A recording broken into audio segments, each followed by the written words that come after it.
This is going to be a measure of a man's mental discipline. Mike Schlusser topped the podium for the second consecutive time this season. How's that happened? Match that kept giving right the way till the end. What a win for Nicolas Girard in front of his home crowd.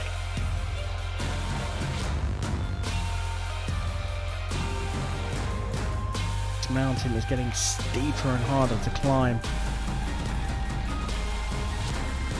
Lutz for gold. He's qualified for the Hyundai Archery World Cup final.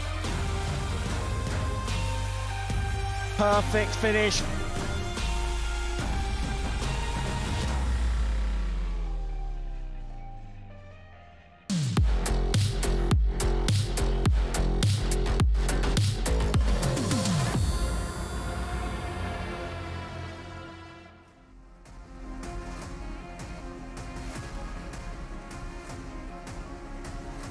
And Medellin, but it's all been leading to this. Welcome to Tlaxcala, welcome to Mexico, and welcome to the Hyundai Archery World Cup final.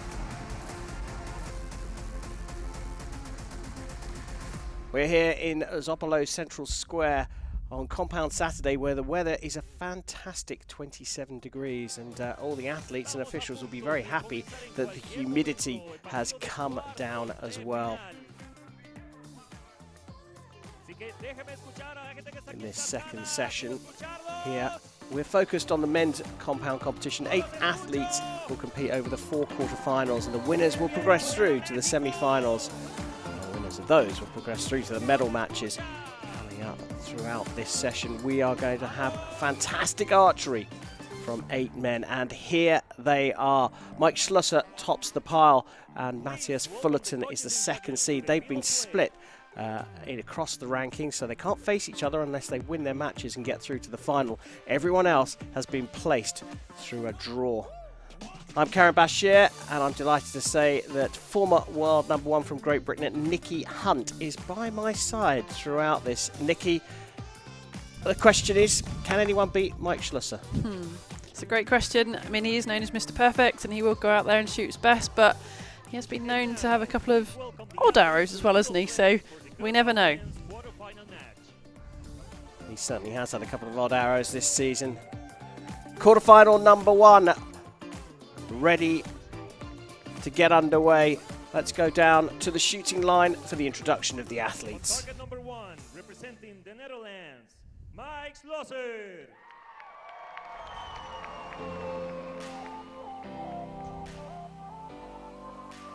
On target number 2, representing the United States of America, James Lutz. The line judge for this match is Hussein Nasiri.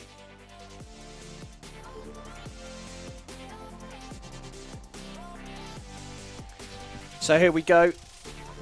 Quarterfinal number 1. Mike Schlusser from the Netherlands is 28 years old, the world number 1, going up against James Lutz from the USA, who's 24 and the world number 12. But Lutz won the World Championships in 2019 up against the man from the Netherlands, who's a 3 times Hyundai Archery World Cup champion.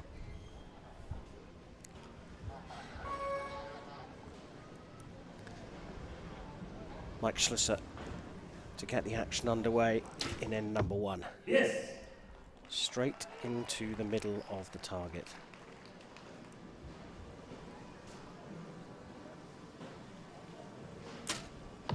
Yes.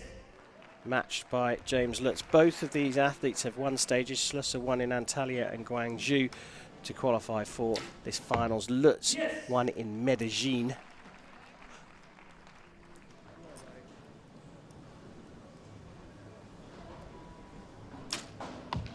Yes.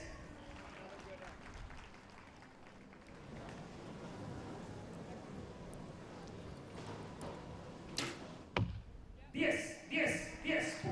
Perfect start for Mr. Perfect.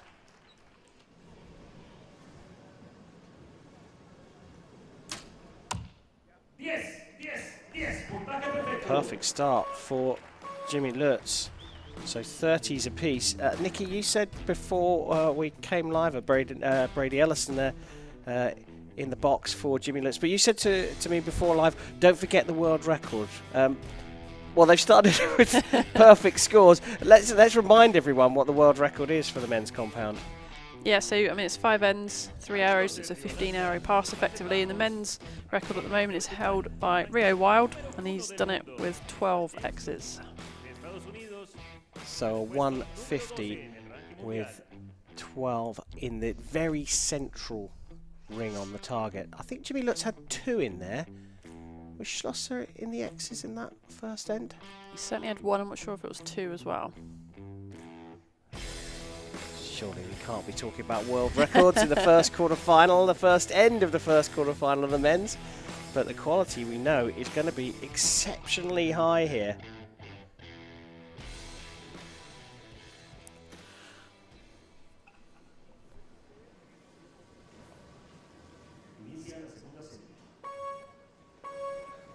So second end about to get underway. Neither of these archers have missed the 10 ring.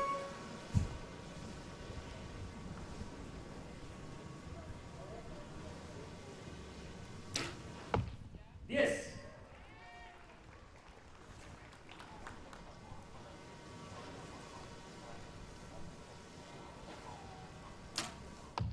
Yes.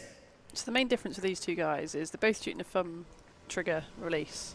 But just look at the position of those thumbs going onto the release side. Mikey Schlosser fairly controlled, putting the thumb on, and now going through a process. Another X. I think he's got 5 X's so far, actually, looking at that target face. Whereas Jimmy Lutz, look at his thumb as he comes into full draw. Look at it now, and it's going to sweep across and then punch that trigger. It's his unorthodox style. It works for him, but quite different between the pair of them. Ooh. Got the bow quando that we've seen before at first drop point. So, all about opportunity and capitalising on it. Can Jimmy Lutz do that? Yes, he can. And another perfect score from James Lutz to go 60-59 with a 1-point lead. So, Nikki, it's fair to say you don't like a puncher. It's true. You prefer the more traditional approach, but I'm sure we're going to see more and more punches as we go on, because it seems to have become something that more athletes are doing.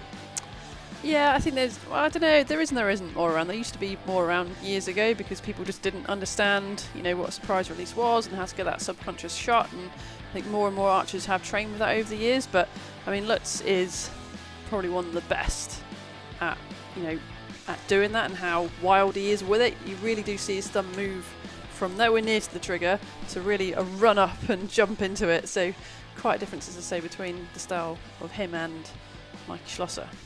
Well, we've seen here that Mike Schlosser is he has got he's not perfect all the time. He shot a 9 there, 6th arrow, having shot 5 X's. So will Jimmy Lutz see this as a big opportunity? It's an opportunity. We've still got a way to go. I mean, we call him Mr. Perfect, but he's not a robot after all.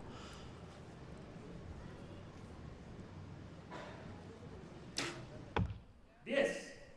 And number 3, Schlosser back in the middle of the target.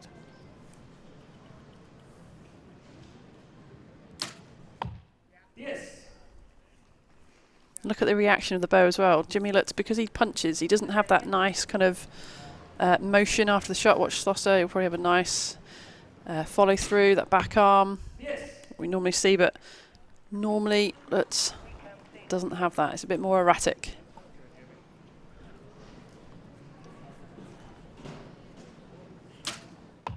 Yes.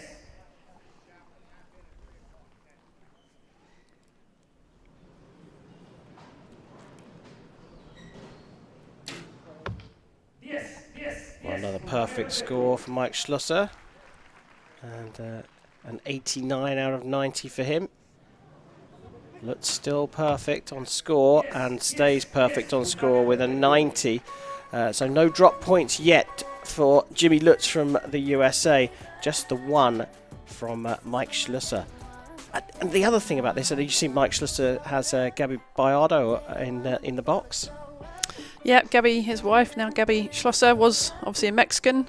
So I think he kind of adopts, the Mexican crowd behind him a little bit more with that connection. Yeah, I think you're right. Although they've been quite, let's say, respectful, very quiet in the crowd this afternoon in Tlaxcala. It's a little bit more rowdy this morning. We'll take a look back over the punching style and watch that back thumb Nikki was talking about.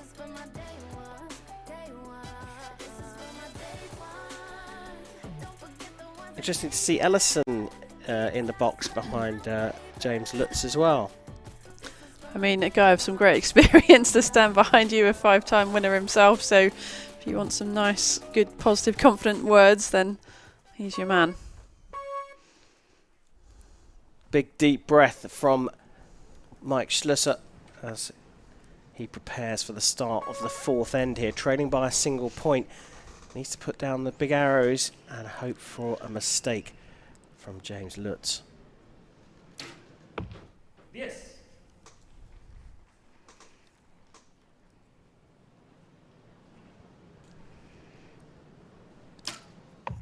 Yes. The speed is incredible as well. They're reloading immediately and going to full draw exceptionally quickly. Yeah, it's a very fast shot, particularly when you are punching, because you just get up, get ready. As soon as you see the goal, bam, off it goes. So, there we go, first 9. Evens things up. But if you're shooting that more, what we call surprise shot, or subconscious shot, you're generally settling in and then just trying to think more globally, push, pull, and making that shot break. So now the pressure perhaps switching over to James Lutz. Dropped his first point. Oh, twitch on the trigger, but it puts it into the 10. So 119 apiece, and just 3 arrows per archer left. We see Brady Ellison there. Of course, he's a recurver, so this isn't anything to do with, or maybe it is something to do with technique, but surely this is more about making sure that the spirit is in the right place. Yeah, you're not going to do anything too technical anyway. Right now in the finals field, all that work's been done, isn't it? So it's really just having someone behind you who understands what you need, and people are different. Just looking back at this punching technique, I don't know if we're going to see that last shot, but that last shot was exactly why I don't like this punching technique, because the brain learns and anticipates what's about to happen. So as you're punching it, the brain suddenly thinks, oh, we don't have to work anymore, and it just collapses, and then you start to get these dodgy shots. So not what I would teach, but it's done. James Lutz, great. He's won a lot of things. Won a world championship title, so yeah. Works for him. But I think what you've said in the past is when it goes wrong, it goes horribly wrong. Yeah, it certainly can do very quickly. Well, Lutz will be hoping it doesn't go wrong. This is the 5th end of a match-up against the #1 seed, Mike Schlusser, and he's all level on points. Great start to this men's compound competition. 2 athletes at the very top of their game. That was super fast.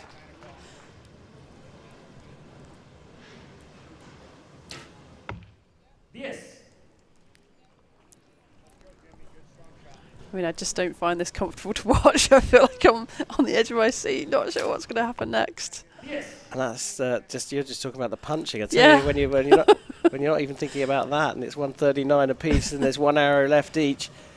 Very nervous moments. Look at the thumb! Look at the thumb! He went on and off. Oh, but he's put it into the middle of the target. So he set a marker down of 149. Lutz needs a 10 to stay in the finals here in Tlaxcala. And he puts it into the 10. So a 149 apiece for these 2 archers. They have missed the 10 just once each, both shooting 9s. And we will have our first shoot-off at these Hyundai Archery World Cup finals. Nikki, you love a shoot-off. Why don't you tell us what's about to happen? Well, they're going to change the target faces. We're going to have nice, fresh new ones. Then it's going to be 1 arrow each, so we're going to go alternately. I think Mikey shot first, so he'll go first again in the shoot-off, and it's just closest to the middle. Sudden death. Yeah, one arrow each. That last arrow from Mike Schlusser, though, before he was steady onto the trigger, he came from a foot, almost hyper-flexed thumb straight onto the target, almost a bit like a punch.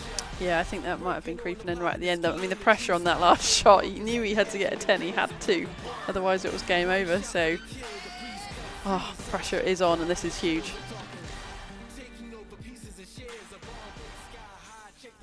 Well, the athletes have this time to anticipate what's happening. Target face is replaced, as you can see now, and that is if we need to go to a measure. One arrow per archer. Score first. If one scores more than the other, they go through to the semi-finals. If the scores are the same, it's closest to the centre.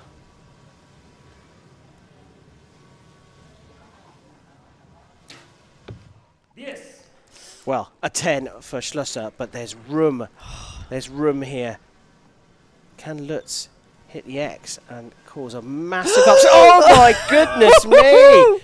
Well, so close. This is very, very close, but there was a massive twitch there from Lutz. He pulled out of that, didn't he? He was just about to release it and just totally pulled out of it. This is why I don't like punching, because his brain went, oh, it's going to go off, we can relax. And it's just a nightmare. Well, this is so close. This is a Dutch archer, and they are bringing out the calipers to measure this one. So the judge there just struggling a little bit with the calipers for the measure. And this is super tense, but crikey, if Lutz wins this after that massive pull-out in the shoot-off arrow, it will be remarkable.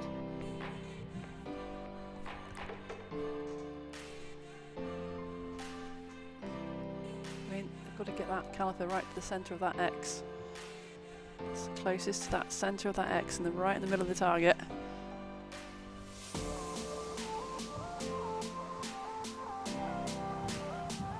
Well, they're looking on. The tension is palpable. This is so close. Are they going to be able to confirm this? It has been confirmed. It is super close. But Mike Schlusser from the Netherlands has progressed in a thrilling contest to start the compound men's quarterfinals.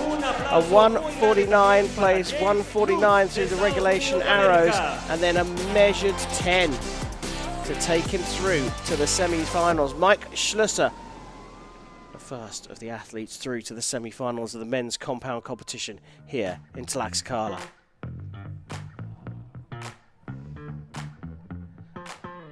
Whew! I mean, drama about it. And the last arrow from Lutz. Yeah. Both of us jumped out of our seats here, thinking, well, how the heck is he going to get through this? We take a look back over Schlusser. Eyes wide. That is his first arrow. He knew that there was space there. Yeah. Watch this, though. Well, didn't actually catch the jump before he released that arrow, but you can then see how close it is. It was forced to go to a measure. Yeah. And does he know at this point? Did he know, Jimmy Lutz, that was not close enough?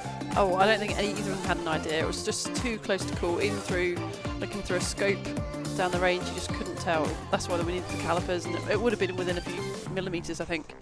Ladies and gentlemen, please welcome the Super coaches stuff. and judges to the field of play. We roll straight on to the second quarter-final here, though.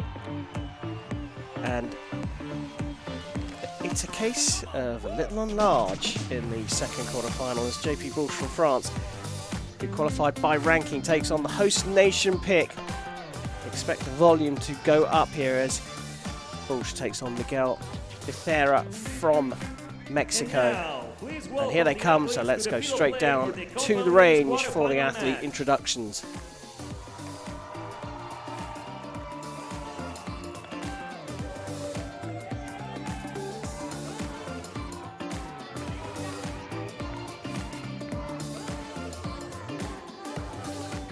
Target number 1, representing France, Jean-Philippe Boulge.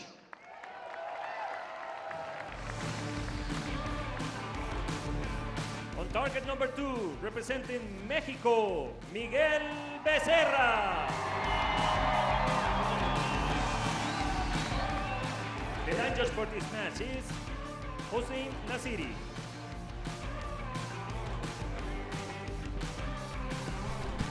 So here we go, 31-year-old world number 3, Jean-Philippe Boulge from France, the man closest to us, going up against the world number 8, 22-year-old Miguel Becerra from the host nation. This is a repeat of the World Games finals. These two have only met once, and that was in the World Games final in Birmingham, Alabama, and it was Becerra who won that one.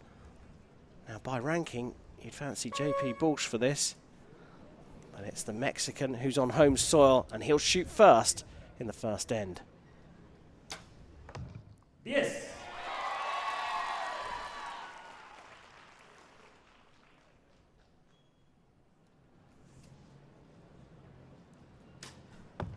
Yes.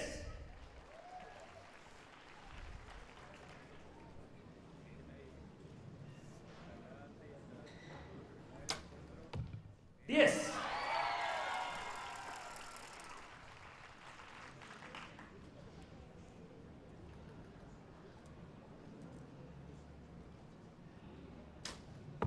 Yes.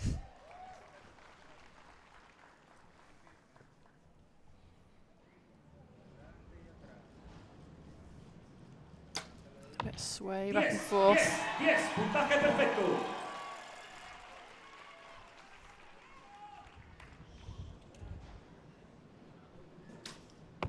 Yes. Yes. Yes. Puntaje perfecto. Well, 2 perfect scores to start things off. Quality, again, Nikki, is so high. And the speed that they're shooting at is impressive again. Yeah, and you know, we kind of expect that quality. It's pretty near perfect conditions right now. It's not, I don't know if it's too hot yet, but certainly the wind isn't really a factor in this venue. So, yeah, I mean, 10 is the order of the day, and I think we're going to see a lot of them. Yeah, it's still conditions. It's around about 26 degrees centigrade here, so not too warm. For those of you who use old money, that's 77 degrees.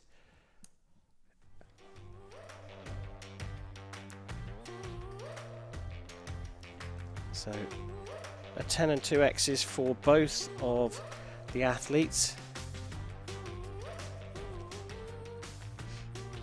Keeping a close eye on those X's, those super 10s if you like. They still score 10 points, but they become important when you start considering the world record, which is a 150 with 12 X's. All square here, 30 apiece going into the second end.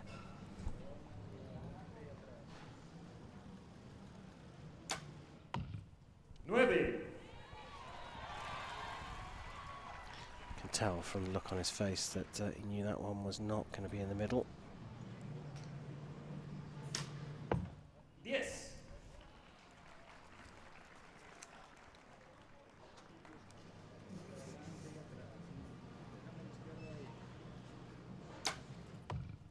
Yes.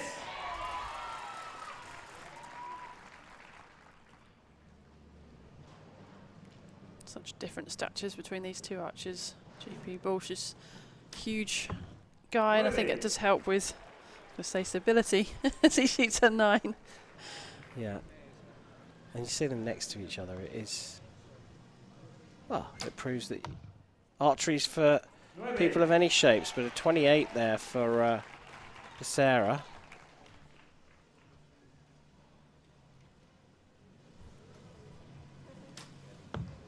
Nueve. 28 for JP Boulge. Curious. They should both drop points after such a solid start to the match.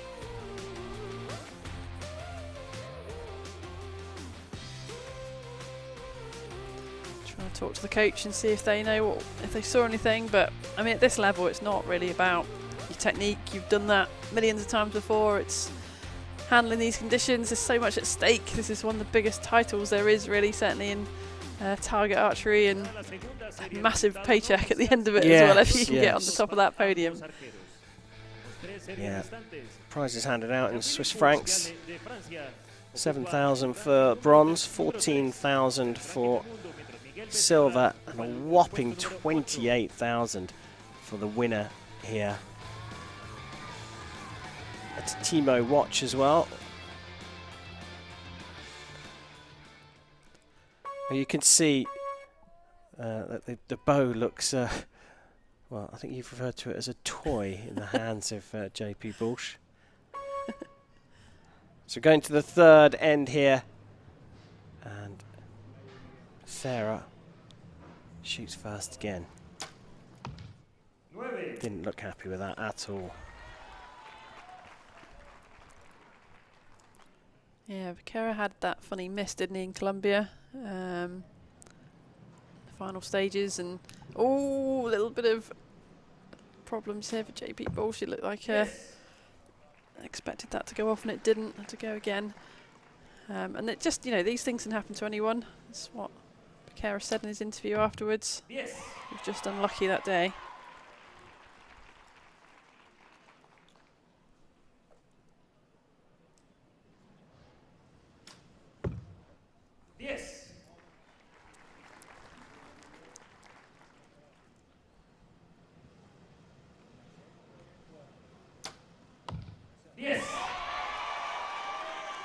So 29 this time. Opportunity for Busch to take the lead now.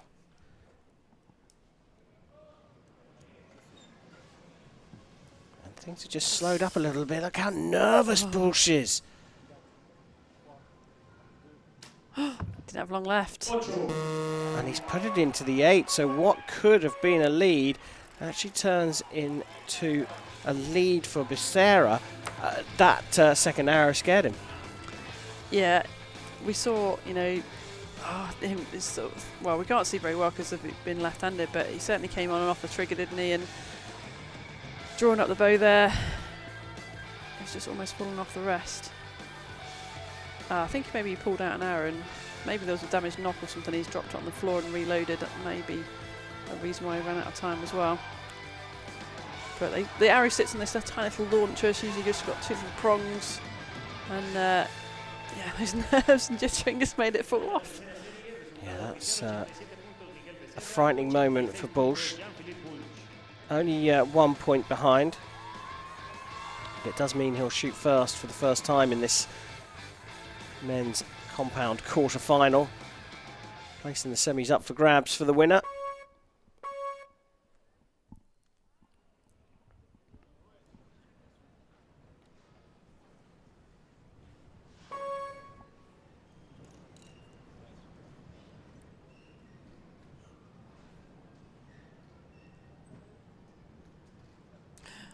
He's got the jitters. He's struggling now. Still able to put it into the 10, but yes, he has the jitters indeed. Not a time to have those. 10 for Becerra.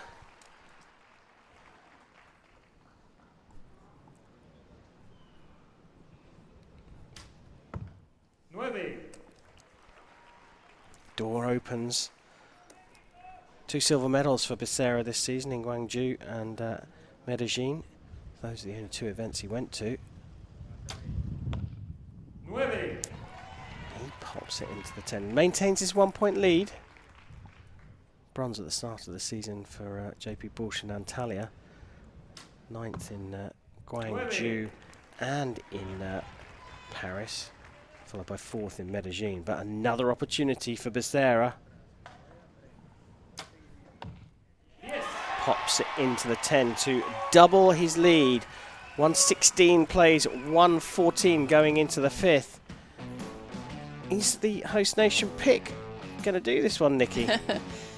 He might well do. I think at the moment he's got more chance. I think JP Busch is just struggling so much with making these shots, execute smoothly. So he's not in a great place. I think having that host nation ticket, is helpful mentally coming into this because there's kind of less pressure on you. You've just kind of been given your slot, and hey, just go out here and have a go at this, you know, someone's just given me a ticket. It's a surprise he's not made it by ranking though this season. He's had a good season. He has. Only competed at half of the circuit events, so maybe it is a host nation pick, but he's certainly up there, and he's up against this man here, and he is having all sorts of bother. It's not target panic, is it? It's more process panic. It's a form of target panic for sure, yeah. He's struggling with executing that shot, and his brain is taken over. Well, there you go. JP Bush trailing by 2. Needs to start this 5th and final end well. Just clipping the line.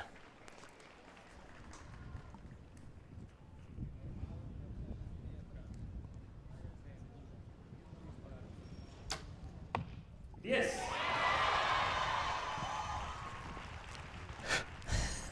I'm not sure anyone up there can help you at the moment.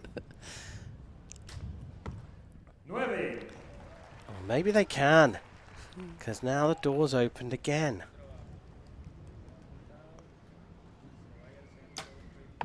Yes. You hear that crowd, and you've just got to keep yourself as calm as possible.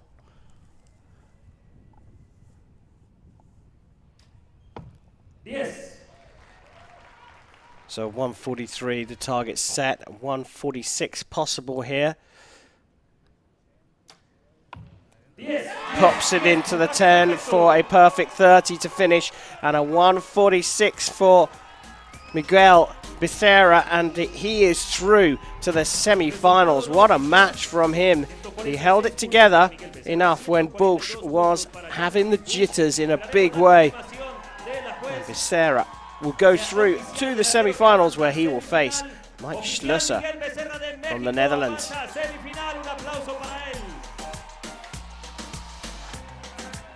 Thumbs up to the crowd from Miguel Becerra. He's made it through to the semis, up against a man ranked higher than him. Both making their debut at the Hyundai Archery World Cup finals, but it's Becerra who will get a second match here in Tlaxcala.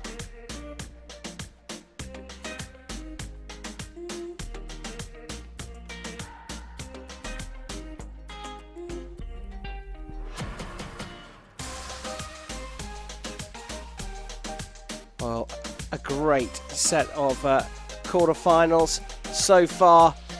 Nikki, Bush and Becerra. Yeah, I mean, Becerra, look at his shots. He's just got stronger and stronger through that match, settled into it, stuck with his process. Really nice follow-throughs each time. Maybe nothing to lose against Mr. Perfect in the next round. Certainly nothing to lose in the next round. But before we get to that, we've got one more half of the draw to complete. 2 more quarterfinals to come to complete our semi-final lineup here in Mexico at the season finale.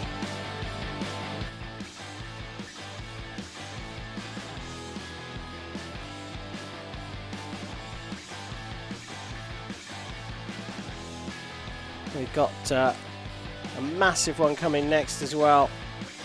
Braden Galantine of the USA is making his 10th appearance at these finals. He threatens to retire almost at the end of every season, but he's so good and he's still right up there, the 36-year-old. He's made these finals as well. Goes up against the debutant in Jean Pizarro, who's had a great season himself. Athlete coach, head of federation. He does it all in Puerto Rico. Can he do it here in Mexico?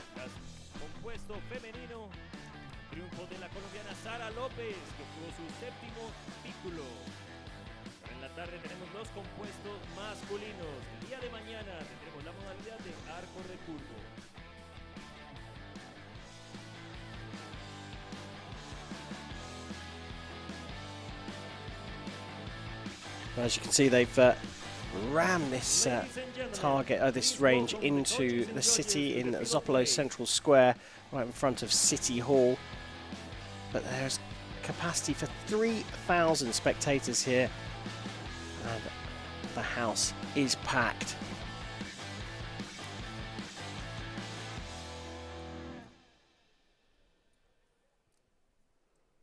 So coaches and judges out ahead of quarterfinal number 3. And now, please welcome And the here athletes come to the field of athletes, play so for the let's go down Hyundai's to the quarterfinal range. match. Quarterfinal number 3 here in Tlaxcala at the Hyundai Archery World Cup final. It's a matchup between Gelantine and Pizarro. On target number 1, representing the United States of America, Braden Gelantine.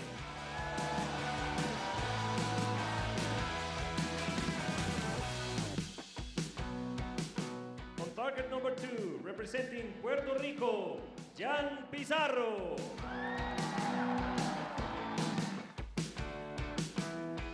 The line judge for this match is Hussein Nasiri. So the USA's Braden Gelantine is 36 years old and the world number 5, and clearly these two are very good friends as well. John Pizarro, 30 years old, the world number 11 from Puerto Rico, but this man here has won this competition 2 times, a 6-time stage winner, going up against a debutant who was a World Youth silver medalist in 2009, but no major individual medals as a senior. Can Jean Pizarro of Puerto Rico change that here? It will be the Puerto Rican to start the match.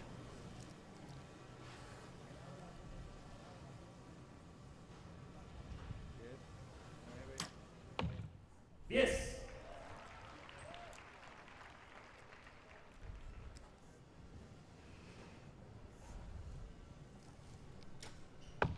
Yes.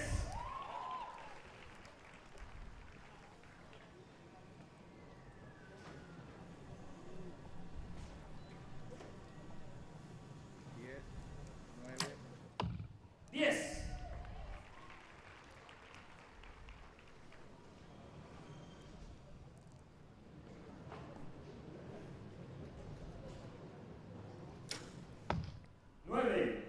Ooh, dropped point for Gelantine.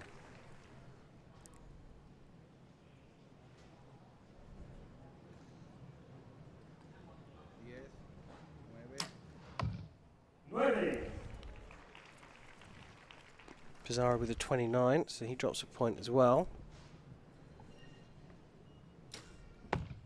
Yes. Back in the centre of the target though for him for a 29. So 29's apiece. Looks pretty cool, pretty calm, doesn't it, so far? Didn't see any big issues with those 9s.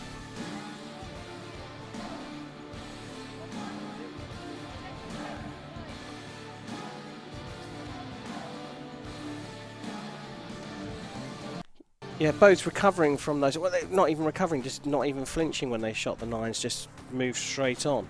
Yeah, I mean, the difference between this and the last match is that they look like nice, well-executed shots, which just weren't perhaps dead centre when they went off, you know, so quite a difference, different reaction. They're maintaining their nice follow-throughs of the shot. See here, you see that pinky finger just rotating round. The little finger for those whose first language isn't English. So both shooting 29, so it will be Jean Pizarro to get the second end underway.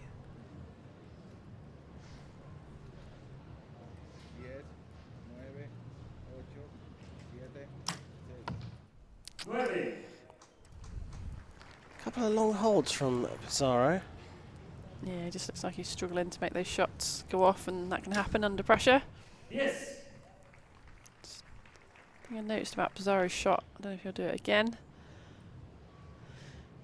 So his front hand and fingers in there were kind of moving on that last shot, tucking in a bit, thumb opening up. That's probably potentially going to change the pressure in the bow, and at what point does the bow go off as to where you've changed your hand position to? I'd worry about.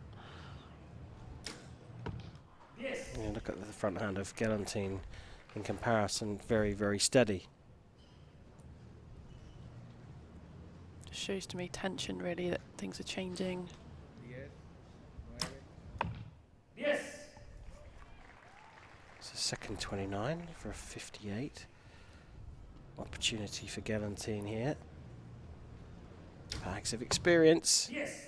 Puts it into the 10 as well for another 30, or for a first 30 of the match, I should say, and a 59 1-point lead. And coach / dad in the box with Gelantine, Mr. Gelantine. Family affair on the USA side of the shooting line. Especially with his wife agenting for him as well. Tanya shot in the women's competition. Steps up to collect the arrows, but very, very composed from Gelantine. Very relaxed, and we said this for both of them after the first end, but the second end was a little bit more tricky for Jean Pizarro. Yeah, I think it's just some tension creeping in there for him, but Gelantine showing his experience. So trailing by a single point, it will be Jean Pizarro from Puerto Rico to start the third end here in Tlaxcala. Men's quarter-final stage of the Hyundai Archery World Cup final.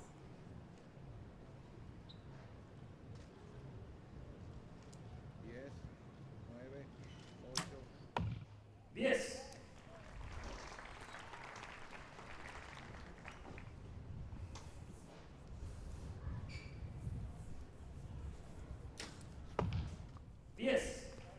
Didn't look too happy with that one, but got away with the 10. Yeah, he thought it was going to be just out.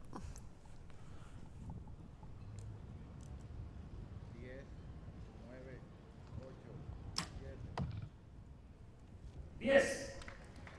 Well, confidently called a 10 in stadium, but that looked very close to a line cutter. Yes. Trying to drag that bow up, and it was just below the X.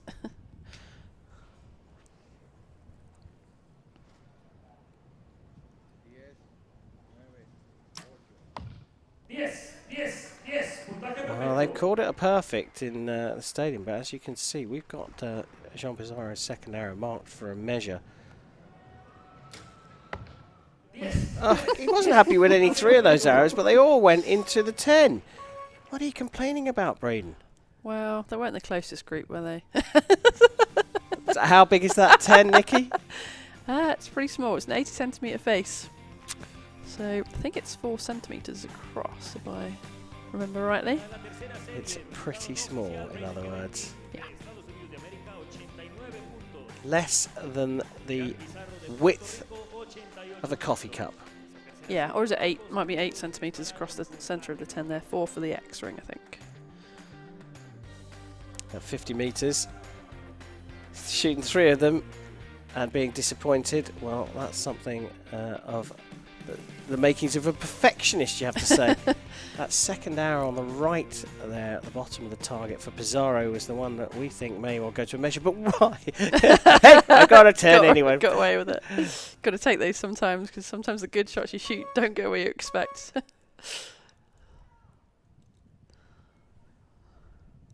That was a perfect score for Pizarro as well. That 9 was marked up to a 10, so 1 point in it still, and Pizarro shoots first in the 4th. Yes.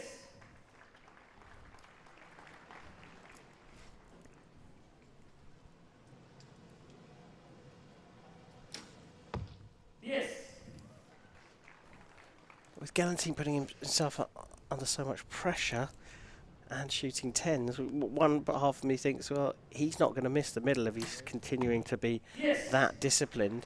The other half of me says, well, is he putting himself under unnecessary pressure? Yeah, I think he does put himself under a lot of pressure, and he's pretty hard on himself as well. You know, he tells himself off for shooting a wide 10. Well, oh, it's... There is the result, an 8. Shrugged his shoulders then. Yeah, interesting, isn't it? He's been more annoyed about the wide 10s. Opportunity here, but not quite taken from Pizarro, so that means that we potentially could be all level here, but Gelantine needs a 10. He gets a 9. This is a big swing around in this fourth end, and I don't think we were necessarily expecting it, although that pressure that Gelentine's put himself under. Well, first up, why the 8? Anything that you saw there? I mean, they looked at each other and didn't know what happened. I'm not sure I know what happened either, but it's just, there is such immense pressure here, and sometimes when you are that experienced, you know what failure feels like as well, and sometimes I guess that can creep into your mind and things change, but he looks pretty clueless. Maybe a little bit of balance he did in the follow through, but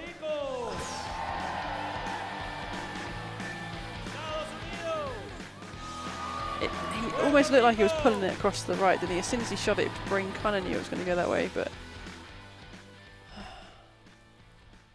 unexpected. Well, even his dad's looking on him with a bit of disbelief. But it does mean this one's turned around. Now, Pizarro's dropped 1 point in every end. Galantine shoots first. So potentially applying the pressure, puts it into the 10 at the start of the 5th. Now watch this one now. The pressure will flip from side to side here.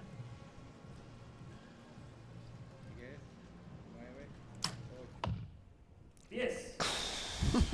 Just about a 10.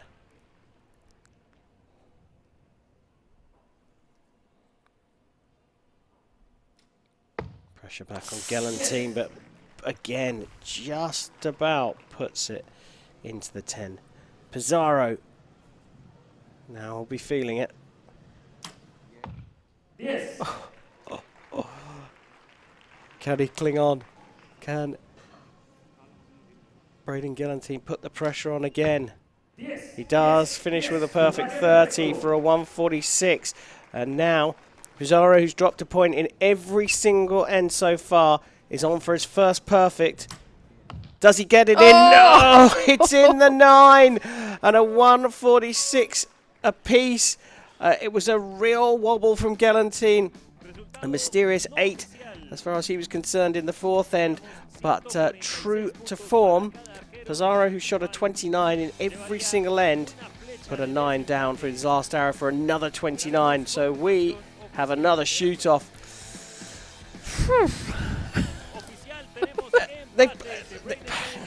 Obviously they've come through this with the same number of points, but there was an 8 there from Gelantine in that, just more 9s from Pizarro.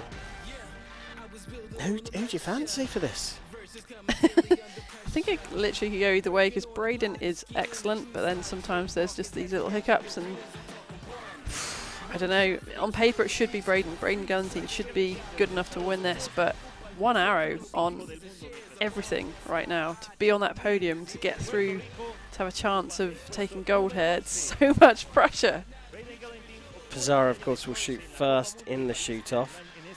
And, well, if you take the closest arrows to the centre throughout the 15 arrows of the regulation match, there are quite a few inside for Gelantine inside the best arrow from Pizarro. So he needs the best arrow of the match, really, for him to give himself a chance. Shoot-off time for a place in the Hyundai Archery World Cup Finals top 4. Jean Pizarro of Puerto Rico to shoot first.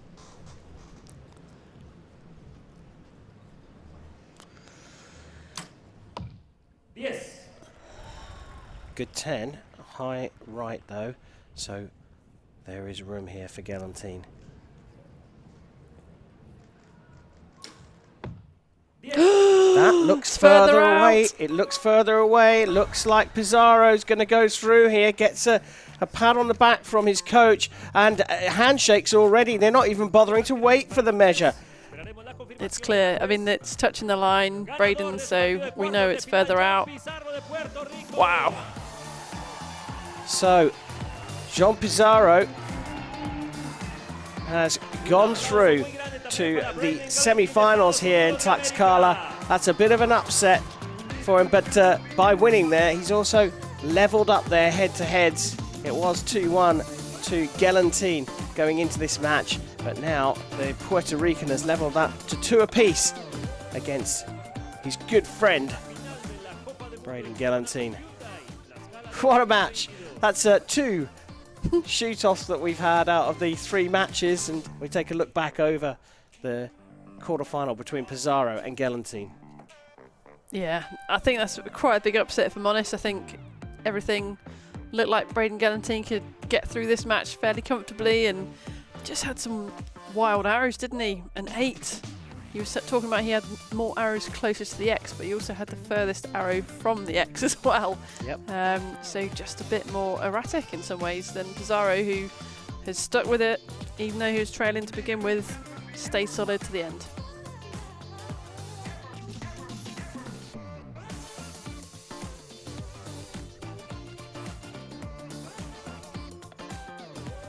Oh, fantastic performance from Pizarro to make it through to the semi-finals.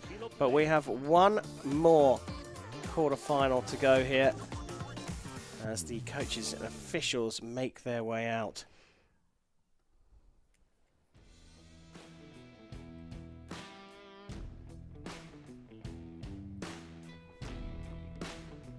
Quarter-final 4 here in Tlaxcala. Features 2 breakthrough athletes over the last 2 years. And now, please welcome the athletes. Let's go down to the field of play for the introduction of the last 2 quarter-finalists in the compound men's competition.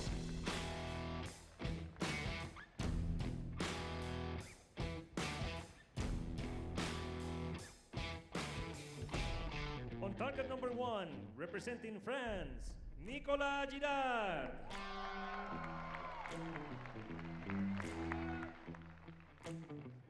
On target number 2, representing Denmark, Matthias Fullerton.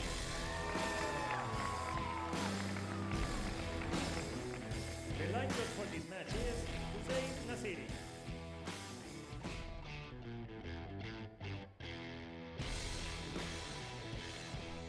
So 2 athletes that have broken through this season. 22-year-old world number 5, Nicolas Girard from France. He's making his debut at these finals. Stage winner this year in Paris on home soil. Brilliant win for him. Goes up against Matthias Fullerton, another breakthrough athlete. 19-year-old world number 4. Got a silver medal at the 2021 European Championships and qualified for the competition by ranking. And it will be the Dane to get the match underway.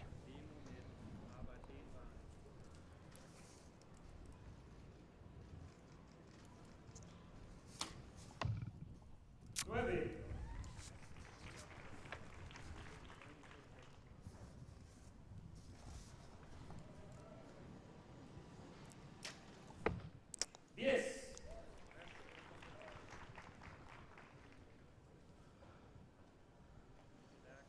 Nice close up there of that back tension, taking the thumb off and letting that release aid rotate. 9.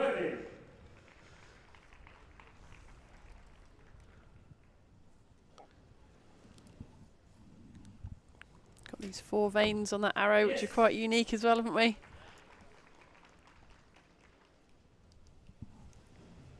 Traditionally seen 3 like this. Yes. Finally finds the middle of the target for 28.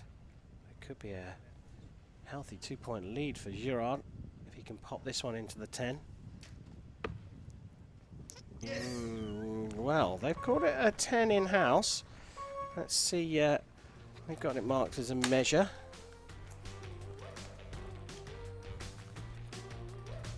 Thoughts? Girard having a good look at it.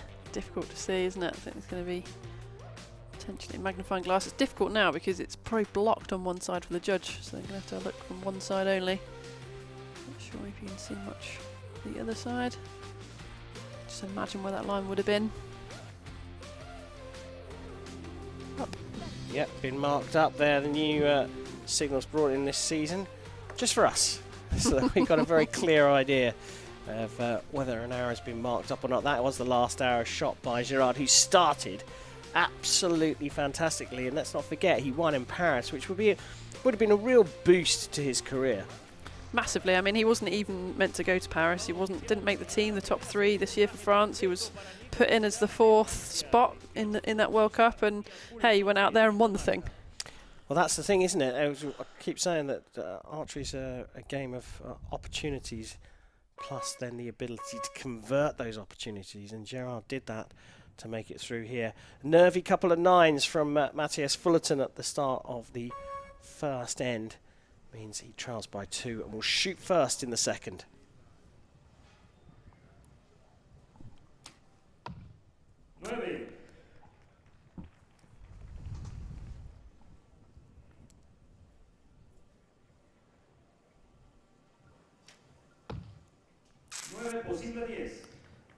Well, called for a possible measure, but that looked like a 9 to us.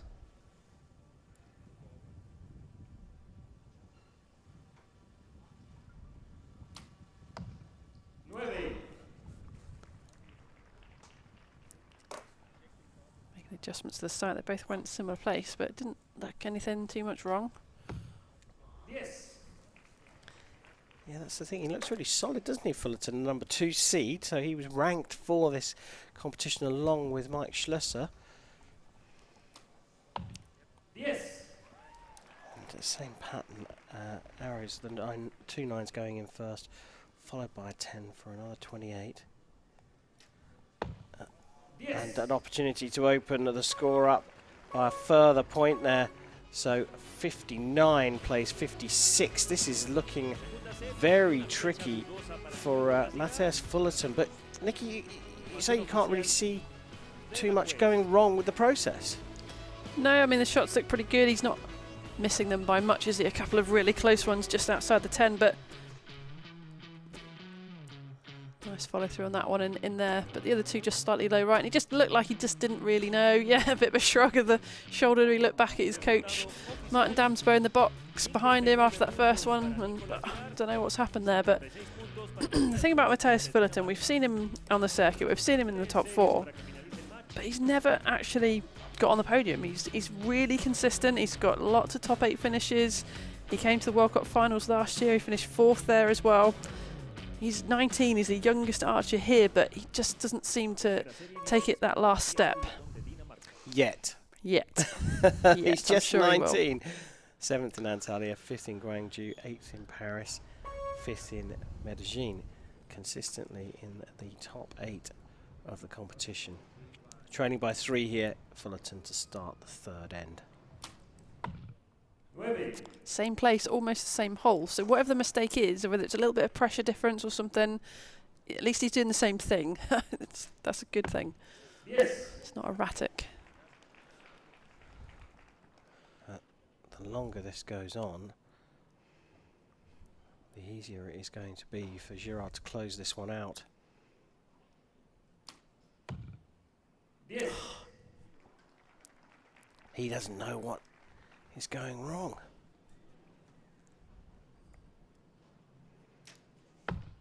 Yes.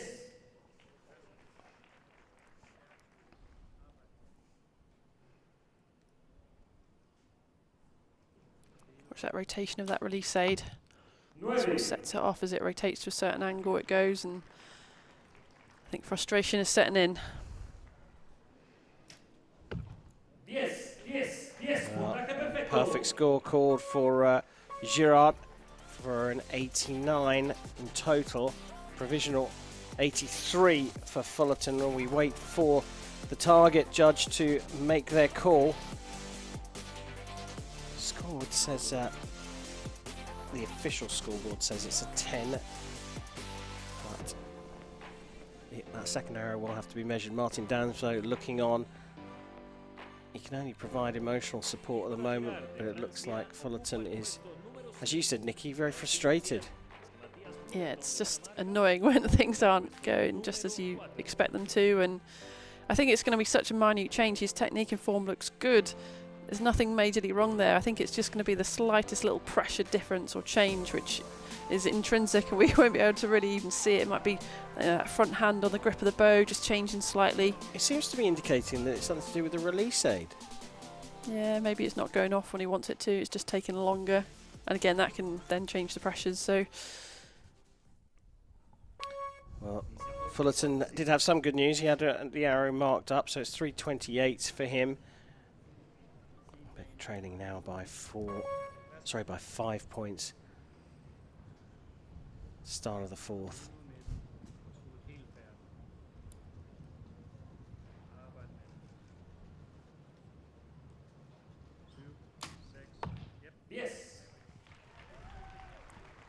The form at full draw looks very good. He's not moving around, and elbows are staying further apart. yeah, he looks good. They both got really nice form.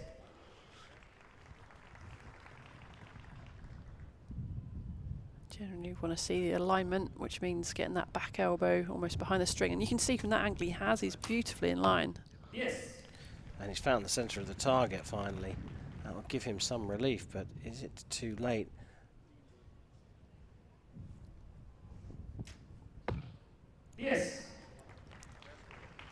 Near perfection from Girard.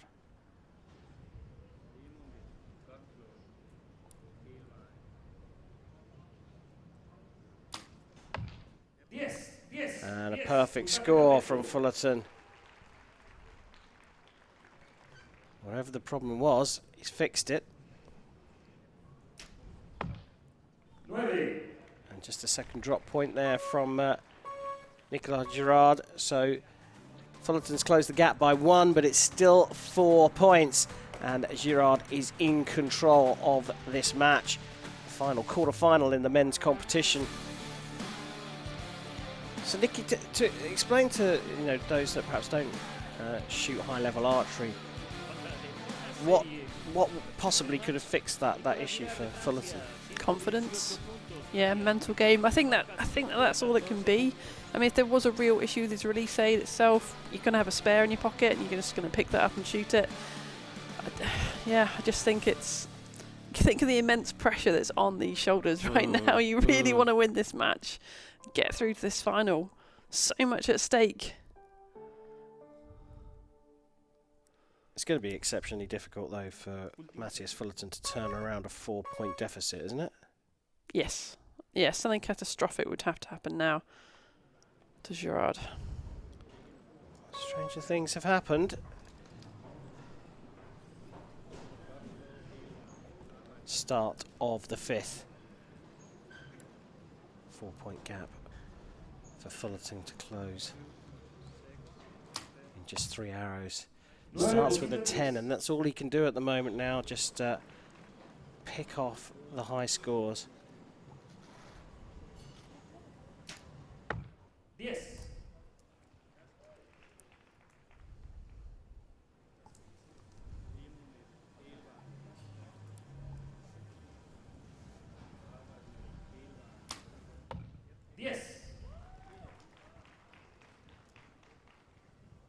Funny thing, confidence, isn't it? You look at Fullerton now, it doesn't look like he's going to miss the middle of the target, but he had 3 shaky ends, and Girard just got out the blocks faster. Yeah, he did. And, he did that in Paris, didn't he? Come out first World Cup and won it, and he's got that mentality, just a killer instinct. Perfect finish for Fullerton for a 144, but as you can see, 6 to level up. Anything more, Girard is into the semi-finals. He finishes with a perfect as well for a 148, dropping just 2 points en route to the men's semi-finals. A fantastic performance from Girard. A wobbly start from Fullerton. He pulled it back together at the end, but was too little, too late. And Girard goes through to the semi-finals of the men's compound here in Mexico.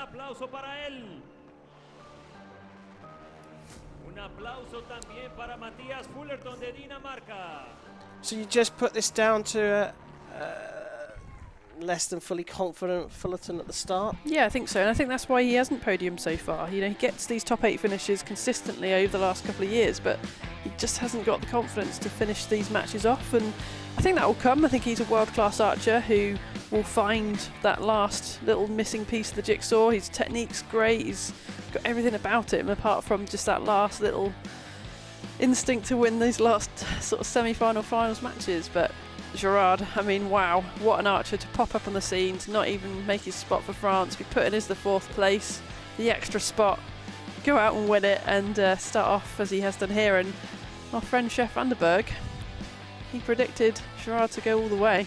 Yeah, he was. We had, if you have a look at the World Archery website, Nikki and Chef are amongst a gaggle of so-called experts who've made their predictions. And yeah, Chef did say Nicolas Girard, and on that form and that confidence, shooting a 148 in the quarterfinals, getting into the semis, as long as he can keep control of that, his confidence, he's got a good chance. He has. I mean, Mike Schlosser shot a 149, and I'd quite fancy the final between them now. I think that'd be quite a match. Well, they've both got to get through semi-finals, which are coming up very shortly.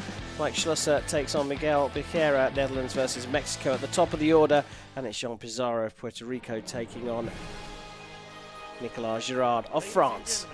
Please direct your attention to the field of play, where World Archery President Ur Erdener will be presenting the World Archery Award for 2022 Compen Women of the Year.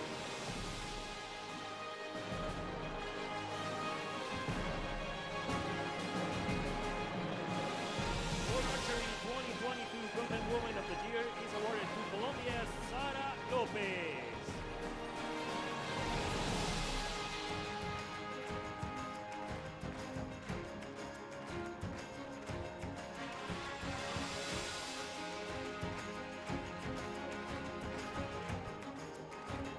Please show your appreciation for Compen Women of the Year of 2021. Un aplauso para Sara López, la arquera del año, compuesto femenino del año 2021.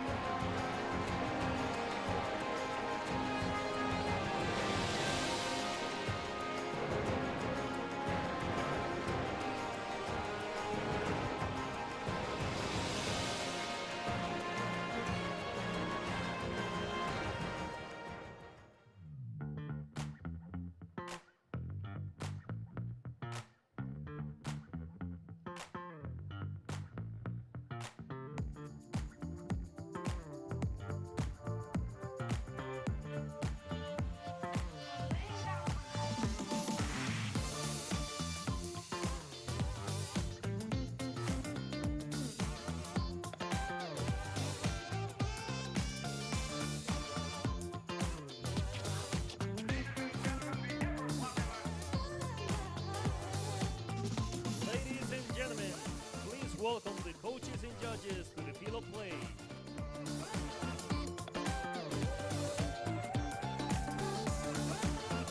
Time for the semi-finals of the compound men's competition here in Tlaxcala, Mexico.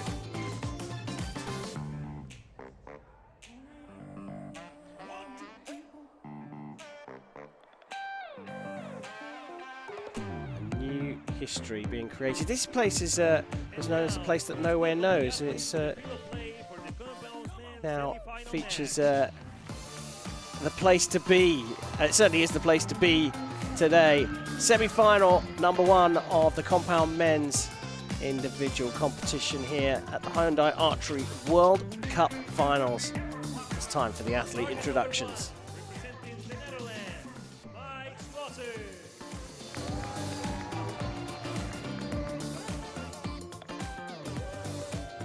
On target number 2, representing Mexico, Miguel Becerra.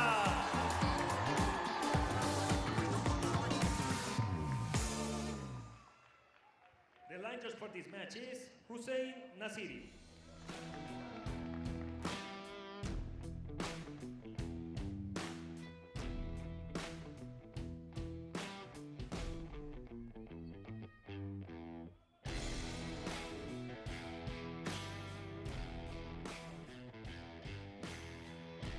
So here we go, semi-final number 1 in the compound men's competition. Number 1 seed Mike Schlosser going up against the host nation pick Miguel Becerra. Becerra looking very confident as he got introduced to the crowd out here, very determined. But he's up against Mr. Perfect, who shoots first and hits the spider in the middle of the target with his first arrow.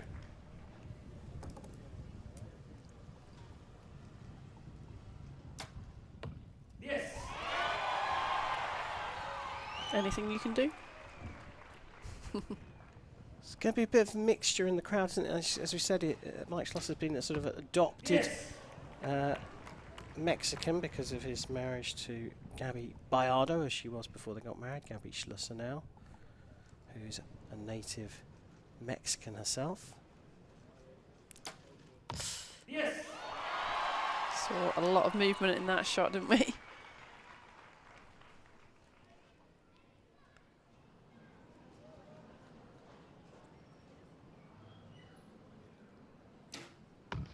Yes, yes, yes. Puntaje perfecto. So a 30 for Schlosser.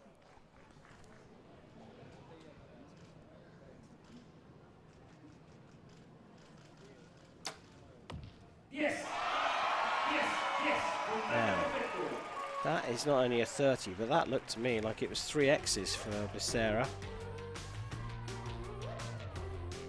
So that nervy quarter-final against JP Bush that he battled through because Bush had his own issues.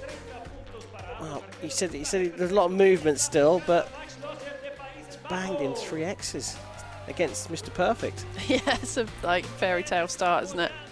He's got he really has got the crowd on his side. You can hear a real boom when he's shooting, and less so when Mikey's shooting, and this is going to be a really tasty match. La final de la Copa del Mundo de Tiro al Arco Hyundai Tlaxcala 2022. Well, all square on points, but 3 X's will give Becerra a bag full of confidence going into the second end.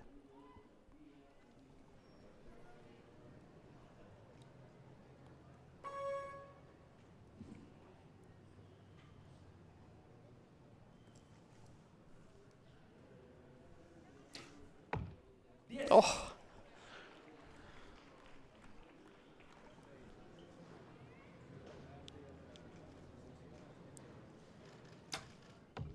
Yes. what brilliant shooting from them both. It's phenomenal. Mikey Schlosser putting his first arrow into the hole of the first arrow from the first end, Yes. and hits a second X in this second end.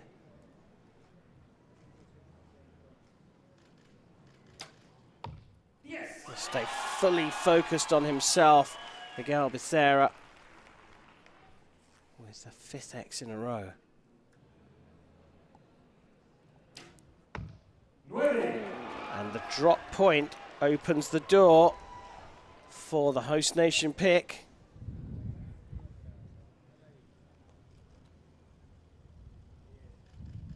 Just moving left and right.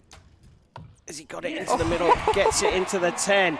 He does capitalise, but there was a huge amount of movement before releasing that arrow.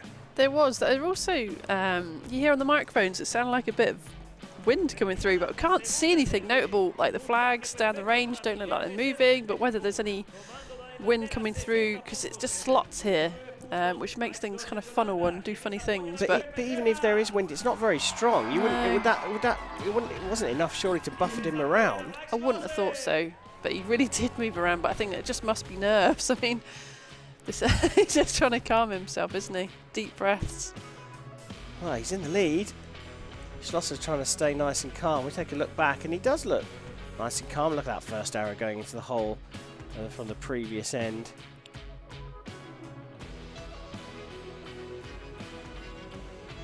And just a bit of Bo Quando there trying to pull it over to the left. Yeah. And that's the last arrow from Becerra. And he's indicating, look, I was wobbling from left to right. Yeah. I mean, he wants to release that arrow when he gets to full draw as quickly as possible, doesn't he, the Mexican? We start the third end, and Mike Schlosser from the Netherlands finds himself trailing by a single point. Yes.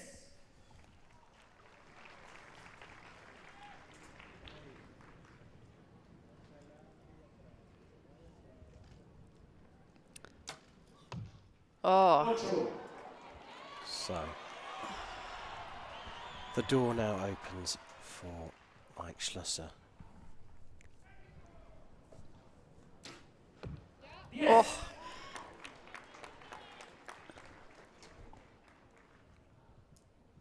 Yeah, I mean, what you said earlier about being that arrow releasing as quickly as possible, it's not really about that. It's just settling into your shot, doing your normal process, and something's just gone wrong. And maybe that bluster, or that movement, or whatever happened in the last end, has just dropped his confidence a little bit, because he kind of knew he was lucky on that last arrow, that, hey, it just went off at the right time. But maybe that's played on his mind slightly and just played on his confidence. Hammers that one into the middle of the target, but a 27 means that it's a big turnaround in score. What I meant by releasing early is that you've said that when you're at full draw, if you hold on too long, you can't possibly stay still. Do you think that was why he was moving, or do you think that that's a different part of the technique that's in error? Maybe slightly some of that. There is definitely a sweet spot. So you get up into full draw, you settle in, and there is a sweet spot where the bow will be at its stillest. It's never going to be dead still. We're not robots. We can't. People talk about, oh, it's dead still, that bow, but it's never dead still. You can see these tiny little movements, can't you? That was pretty still, to be fair, and then he had that movement because he knew what he was last looking at probably just wasn't the right thing, and that's where the bow went off, and that's what you're left with. So he's still in this. He's still got a chance. Big turnaround in points, though. 3 point swing from second to third end. And now it'll be Becerra to shoot first. And perhaps that will play it to his advantage. He doesn't know what he's got to beat. So he just puts down the big score. Start of the fourth. Yes.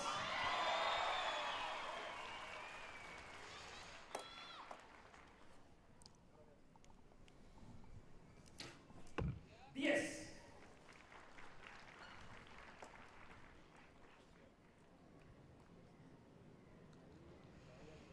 Schlosser loves to be in these positions.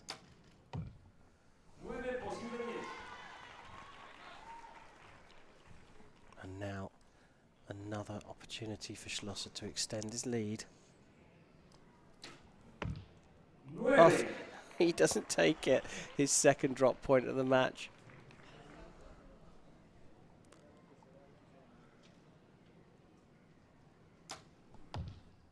Oh, got away with it again. He knew there was movement. He knew it wasn't quite right, but luck.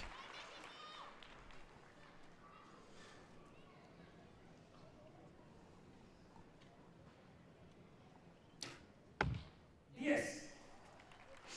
So a 29 from Schlosser puts him on 118. So maintains that 2 point lead. Now, we have seen some panic this season from Mikey Schlosser, but he does like to lead from the front. Usually he is leading from the front because he barely misses the 10. Do you think he looks a bit more settled here in Tlaxcala? I think he probably does at the moment because he's already dropped 2 9s. It's usually when he's on for his perfect, isn't it? And we get to the 5th set and then we have a bit of a wobble. But I think he's probably got a bit of that out of his system just now. Both these errors were 9s to the right, but the balance wasn't quite right in the shot. Pulling more at the back and then the front arm moves a bit more around to the right. It's possible.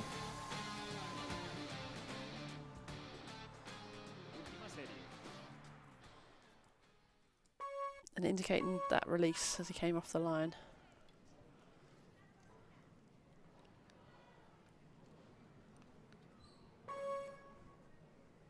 Well, stepping up to the line now is Miguel Becerra, trailing by 2, 3 hours to go per archer.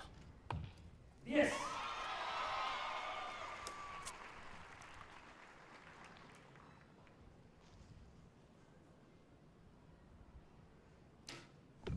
Yes.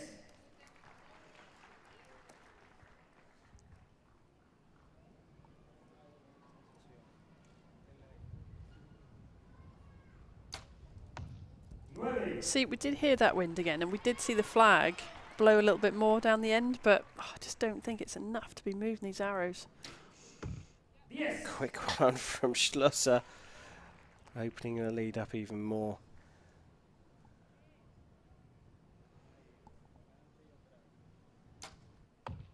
Yes. into the 10 to finish with a 145. A 148 possible for Mike Schlosser. Oh, he put his thumb on, he came off again. Oh no! Oh my goodness, the wheels nearly fell off. How much time has he got left? He's got to settle down into this shot, get his confidence back. 3 seconds. Oh my goodness me. Well, talk about the jitters returning. He didn't know what had happened there, but somehow Mike Schlosser's got back to full draw and just had to let it go in the end. 145 for Becerra. Well, it could have been enough then. You calm down, Nikki. You'll be all right. I feel slightly sick. That was a phenomenal end. He looked like he was just going to ease his way through to the gold medal match. It didn't quite look like that in the end, but Mike Schlosser has indeed done it here in Tlaxcala, but not without a tremendous wobble at the end. I am so worried about the final. There wasn't that much pressure on him there. He had like a 2-point lead. Goodness. He's got a little bit of time now, and that could be a good or a bad thing for him. Yeah. We take a look back over that matchup. This is the last end. If you're a compound archer, look away now. Do not watch this. You don't need to see it. Incredible that he's able to get back up, and he's got 5 seconds at this point. 3 is when he releases it, and he punched that last one, didn't he? Yes, correct. It was just absolutely get it out of the bow as quickly as possible. He was so lucky that as he came down, the shot didn't go off. He was so lucky, because that would have been a miss. That would have just gone. And that would have been it. Yeah, and that he'd been out. Like, he was so lucky he managed to catch it and just come down and just about have enough time to reset and punch it. Incredible. Incredible finish. But, there's more to come here in Tlaxcala. We've got one more semi-final coming out. Nikki Hunt needs to go and stick her head out the window, taking some oxygen. I thought she was going to have a smart. I'd have to call an ambulance for her at the end of that match. Don't worry, we'll look after her as we prepare for the second semi-final. Here they come. A place in the final up for grabs here. Semi-final time in Tlaxcala. Target number 1, representing Puerto Rico, Jan Pizarro.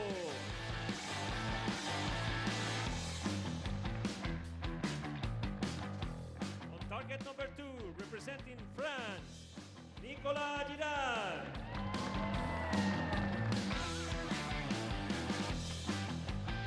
The launchers for this match is Hussein Nasiri. Well, 2 debutantes going up against each other. Pizarro from Puerto Rico, who's 30 years old and the world number 11. Nicolas Girard is from France. He's 22 years old and the world number 5. No major individual medals for Pizarro, but he's got 2 bites of the cherry here. Semi-final time. Puerto Rico versus France. Pizarro versus Girard. Be the Puerto Rican to get us underway.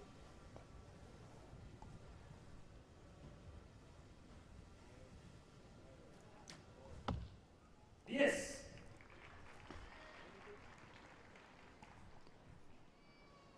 Girard looked very confident in his quarterfinal. Can he carry it through? Yes. Here he hits an X. I love that head nod as well. That's a real feeling of like reinforcement. That was just the shot I wanted.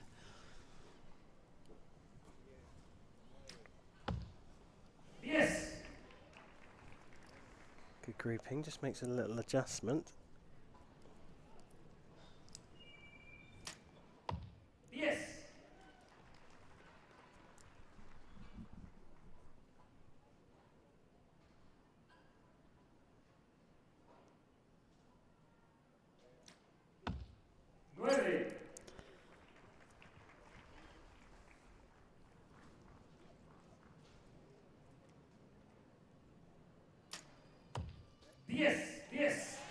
Well, a high quality start from Nicolas Girard.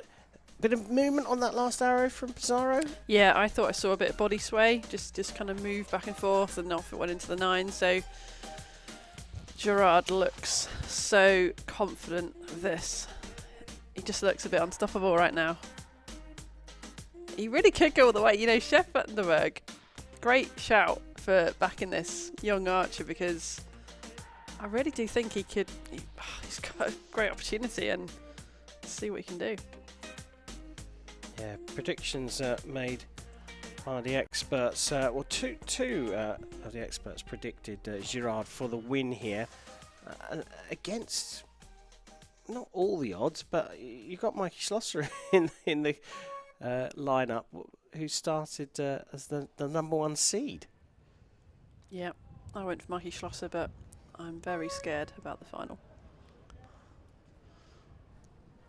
Start of the second, and yeah, it's Pizarro to shoot first. 9.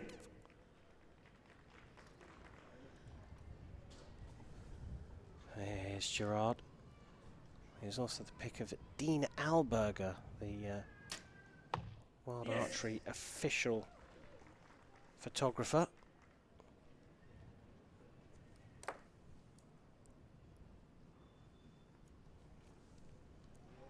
The shaking in the front arm.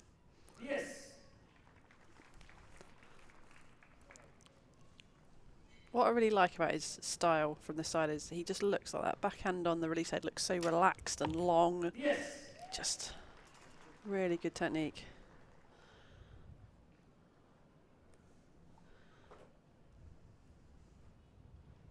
He's pretty cool as well, isn't he? It's another 10 from Pizarro for another 29.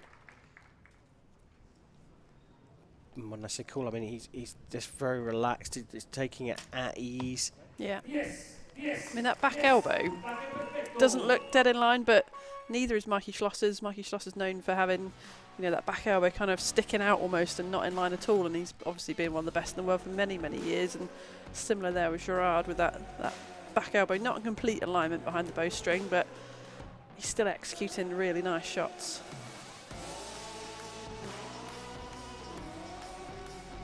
Another conversation between coach and athlete on both sides of the shooting line.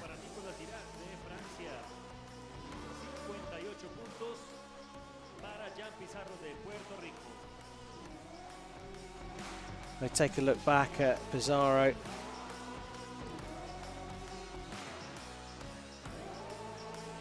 Just dropping that one into the 9 and looking a little bit quizzical, but then followed it up with 2 10s. So confidence not knocked too much, but the points difference now is 2 after 2 ends. Pizarro needs to put down some perfect scores to try and put some pressure on the Frenchman.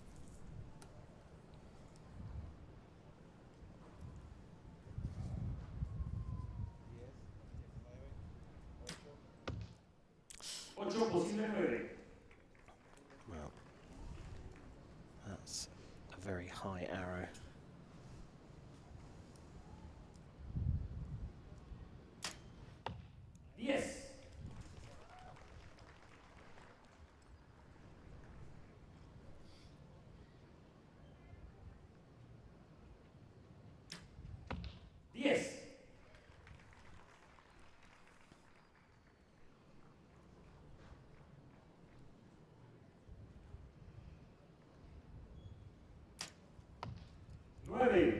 First drop point for Girard.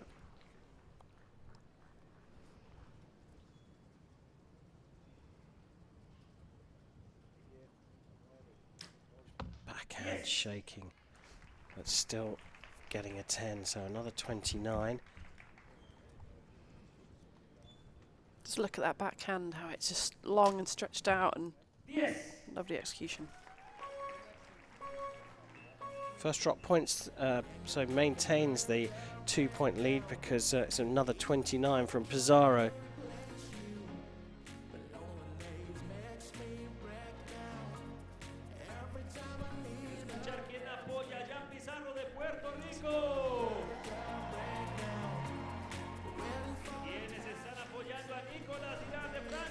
just getting a look at Girard's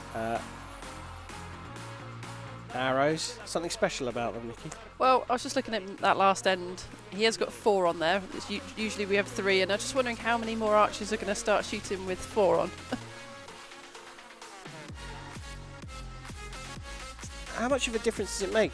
Does it help the arrow fly through the air more direct? Yeah, so fletching's really to stabilise the arrow. So we shot bare shafts. They just tend to have a bit more movement, and fletching's almost slow it down a little bit and just give stability.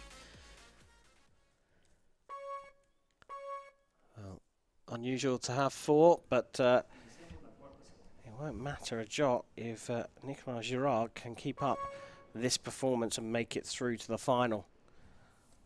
Pizarro starts end number 4, trailing by 2 points. Yes.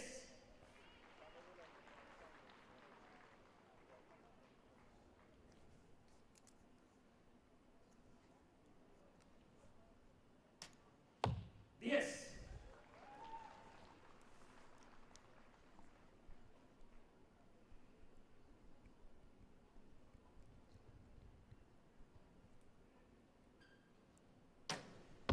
Yes.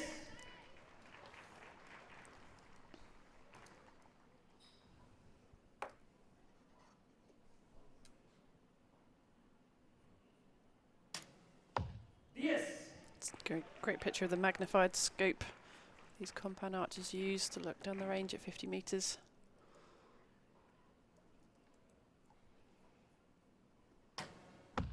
Yes. Yes. Yes. Puntaje perfecto. So first perfect for Jean Pizarro. And a drop point for Girard. So now just 1 point in it. The Frenchman leading, but just by that single point.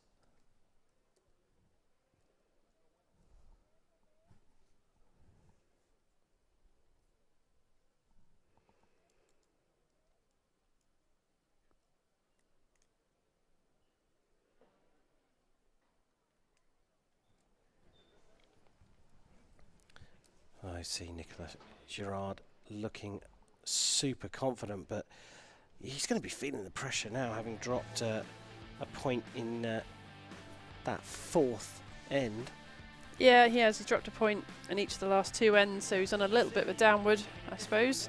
But he's got to, maybe his brain's just starting to think, oh, we might end up in the gold match here. You got to keep suppressing those thoughts. It's normal to have wandering thoughts, but they've got to stick to the process. They've got to stay away from all these external outcomes. Well, 1 point in it going into the final 3 arrows. And Jean Pizarro from Puerto Rico will shoot first in the 5th. Hear that wind on the mics. Steady blow and high into the 9s.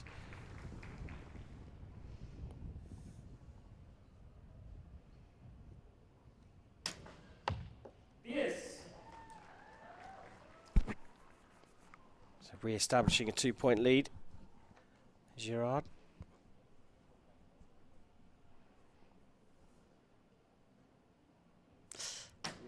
Oh, a bit of movement. Yes.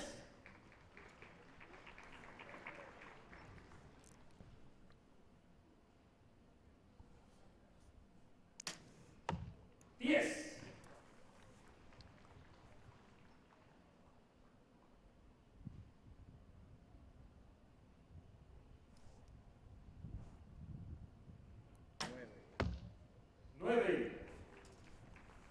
So coach calling a 9 there before the stadium announcer did, and almost before the arrow left the bow.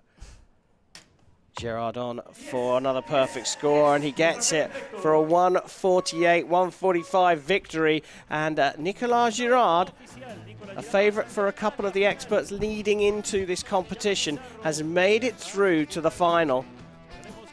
The Puerto Rican Jean Pizarro goes into the bronze medal match, where he'll face Miguel Pethera from Mexico, from the host nation. That will be an interesting one because those two, I think, are very evenly matched.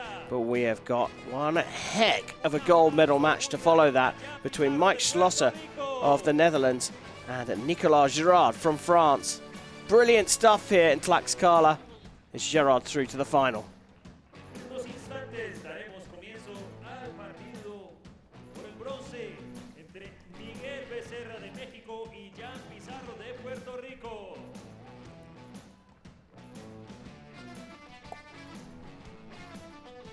Well, Nicky, we take a look back over that. Let's just talk about the performance of Nicolas Girard. He's putting in a performance that makes him a real contender for the gold medal. Yeah, it does. I mean, his score there in the second semi-final, 148 compared to Mikey Schlosser's first semi-final, 147. He would have beaten him. So he just looks so calm, relaxed. He's got great technique, great execution. Can he take this all the way now? And I think the momentum is with him, and it's going to be a really exciting gold medal match. I can't wait. And we've got a tight one between Becerra and Pizarro. Neither athlete necessarily absolutely hammering it down, and you know there's going to be drop points from both of them. Have you got a pick there? Well, going back to that same theory then of what they scored in the semi-finals each, they both scored 145, so very evenly matched indeed. And like you say, I think there will be some drop points throughout. It'll be another tight, close match. Home crowd make a difference in that one? Possibly. I think I probably would give it slightly to Becerra as an advantage.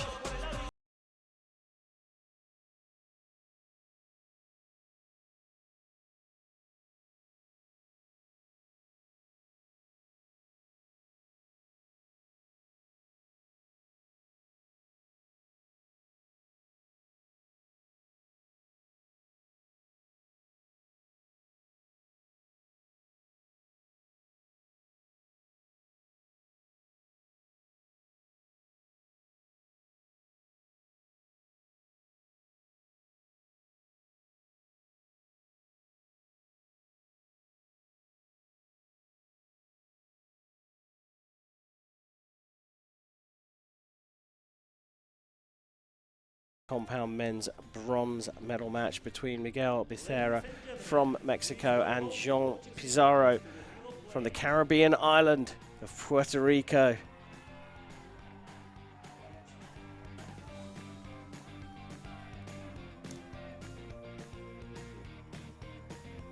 So let's take a look at the show so far. These 8 athletes have been, well, down to 4.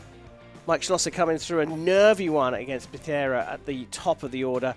Nicolas Girard looking very, very confident into the final with Schlosser. But first up, the 2 losing semi-finalists go up against each other as Becerra takes on Pizarro. Time for bronze here in Tlaxcala. The athletes are out. Let's go down to the field of play for their introductions.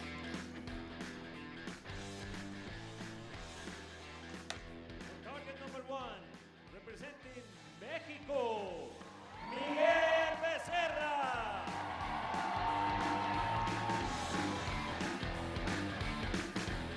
Target number 2, representing Puerto Rico, Jan Pizarro.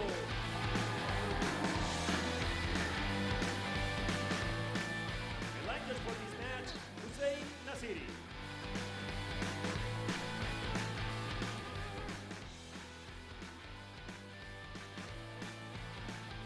So 2 left here on Compound Saturday.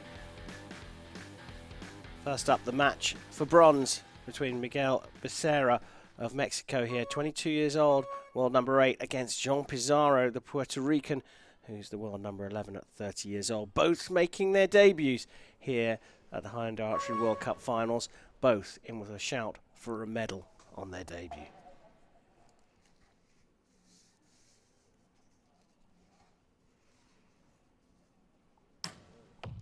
Yes.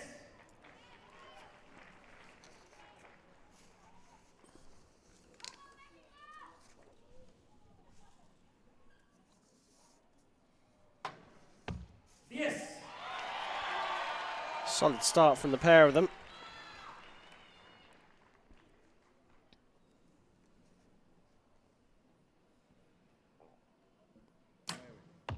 Yes.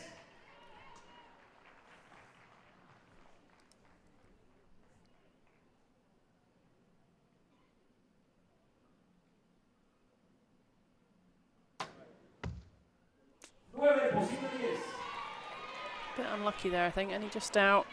That's a fairly good shot.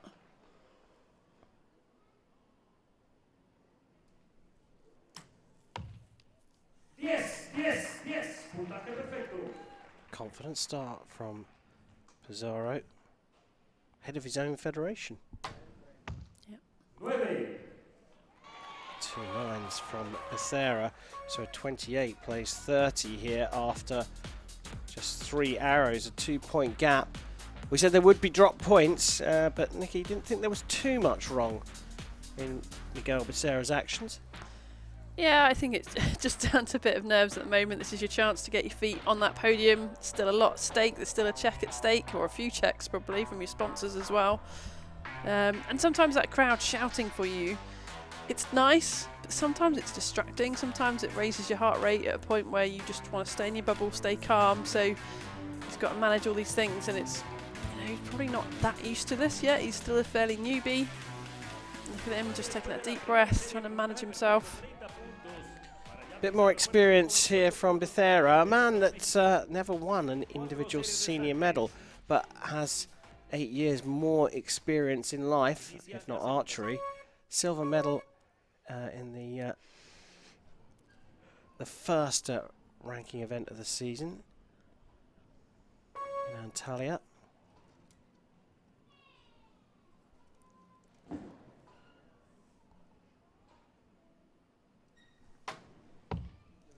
Sarah getting a silver medal at the second in Guangzhou, so there's not much between them.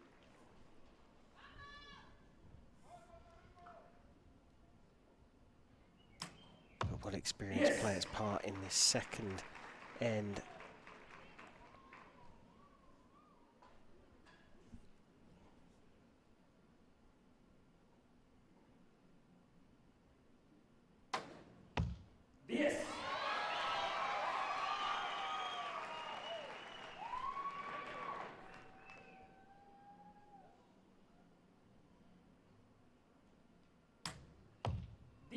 He's just looking so confident right now. He's zoned in.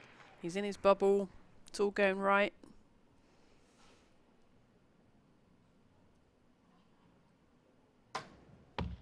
Yes. 30 from Becerra.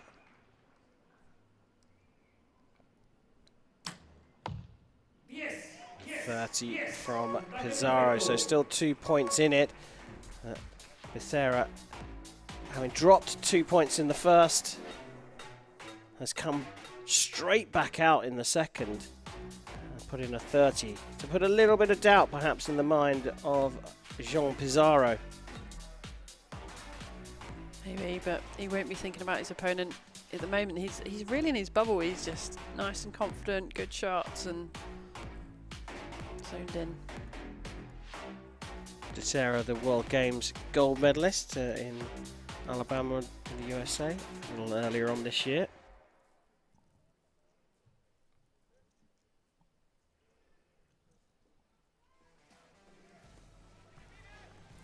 A reaction there from the 2009 World Youth Silver medalist, Jean Pizarro. He leads this one by 2 points, so it will be the host nation's Miguel Becerra to shoot first at the start of the third end.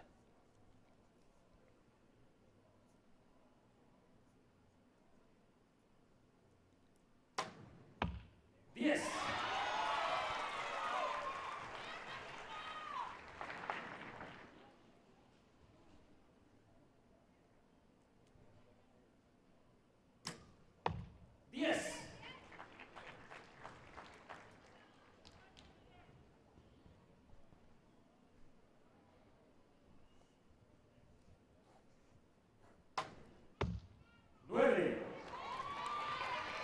Haven't seen a perfect score in these compound matches today. Could this be the first one?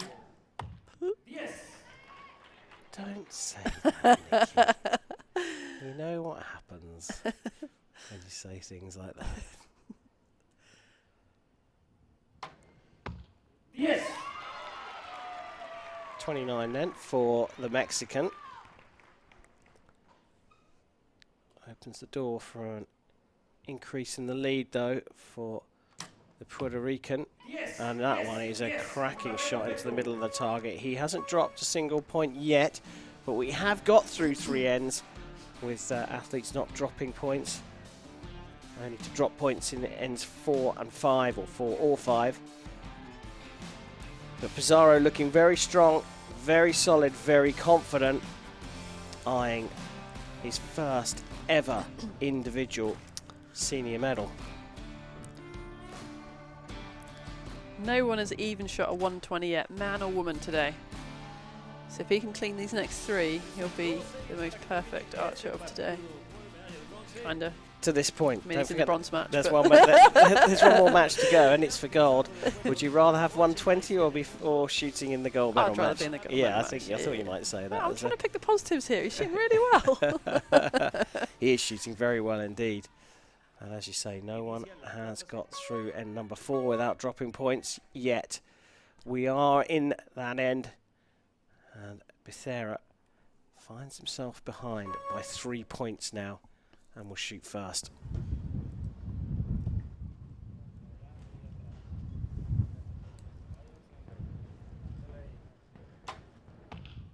Ready. He gives it away with that grimace, doesn't he? Yeah.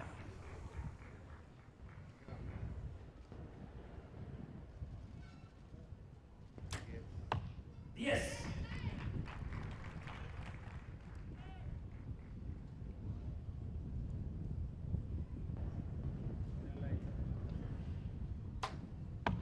Yes.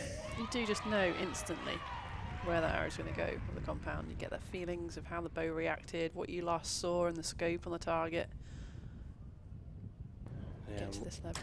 and what they're feeling now is that increase of wind, and that's perhaps why Pizarro's arrows are just drifting further. You can see at the top of the target the yellow flag fluttering away. It looks pretty still on the shooting line though. Yes. Another 29 for Becerra.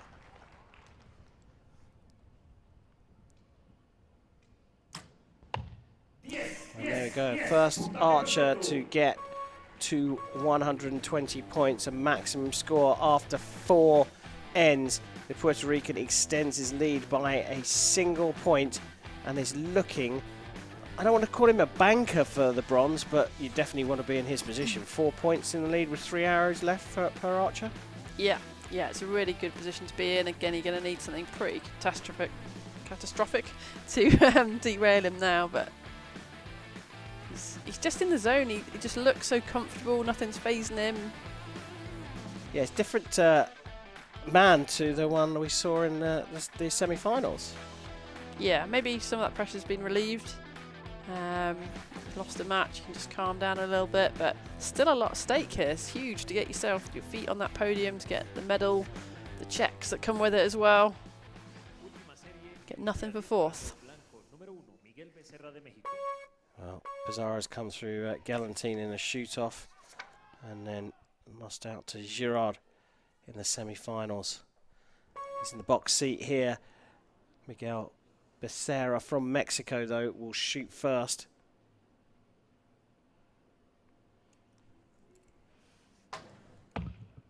Yes. Looks like the wind has died off again. Look at that beautiful blue sky. Yes.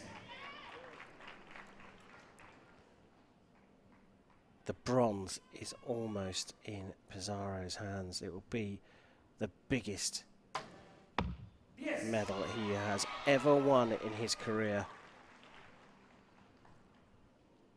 Becerra still wants to keep the pressure on with his 10s. Yes.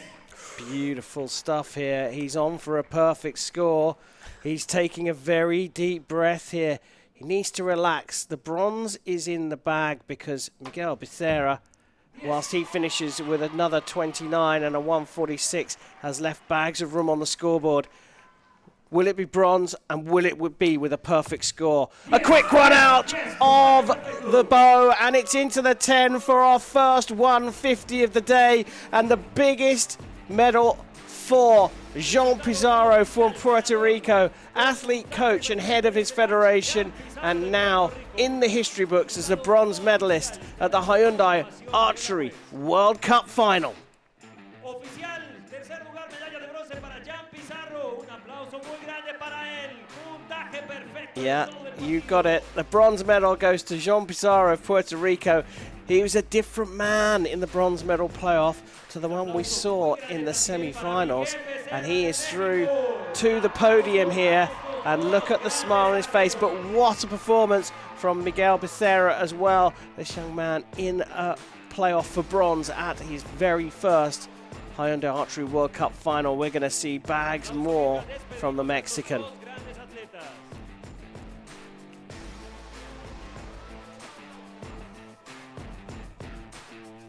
Nicky, we take a look back over that match. What can you say? 150, everything hit the tent. Just beautiful technique, wasn't it? You know, everything just did its normal thing. Great execution, great mental stamina to, you know, just stick with it, stick with the process, and fantastic. 150. First 150 here in Tlaxcala. And bags a bronze with it, does the Puerto Rican Pizarro. Never won a senior medal.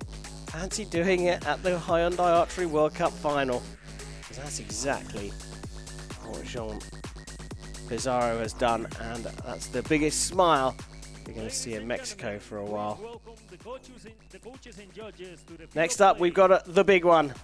The last of the matches here in Tlaxcala on Compound Saturday. And, well, we've got two athletes at different stages of their career. Nicolas Girard from France has broken through over the last couple of seasons and is looking cool as a cucumber. He's going up against Mike Schlosser, the three-time Hyundai Archery World Cup final champion. But he had a massive waddle in the semi-final. Time for gold then. Schlosser versus Girard here in Tlaxcala. Let's go down to the field of play. Target number 1, representing the Netherlands, Mike Schlosser.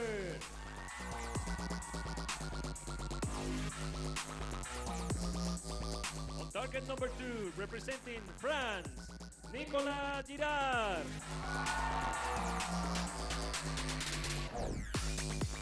The line judge for this match is Hussein Nasiri.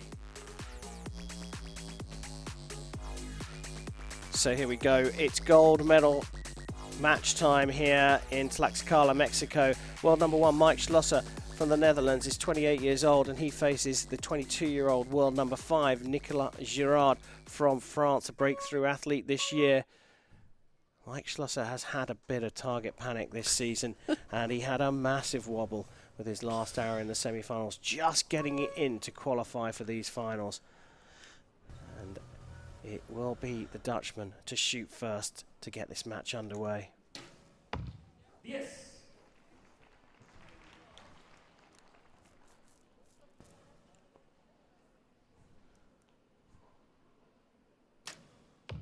Yes.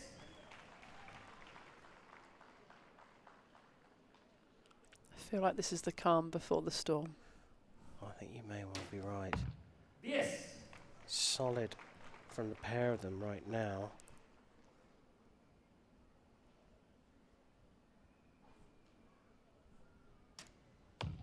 Yes. This is a great start from Girard.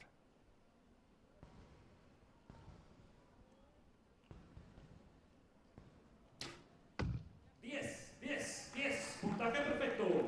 So perfect score for Schlosser.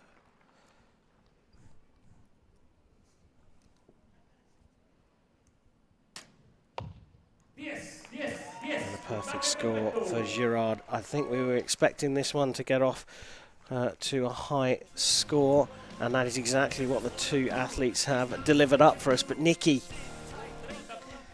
for once, when Schlosser's here in a final, I feel that it's Girard that's got the better chance. Do you know, I picked Schlosser as my prediction to win this whole Can't thing. change it now. Can't change it now. I know, but you know, I think Gerard for me now has the momentum. I feel like Mike starts these matches really well usually, and he gets to a point where something goes wrong. Just, I feel like anything could happen.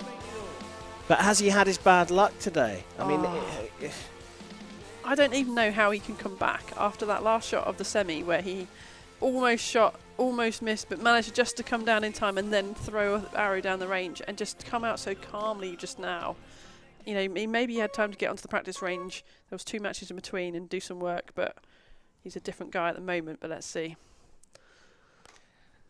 all square between Girard and Schlosser in the men's compound gold medal match at the Hyundai Archery World Cup Finals. Start of end number 2 underway, with Schlosser hitting the X yet again.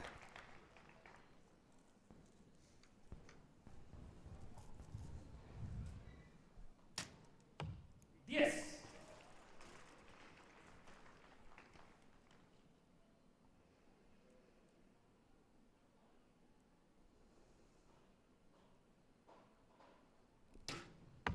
Yes.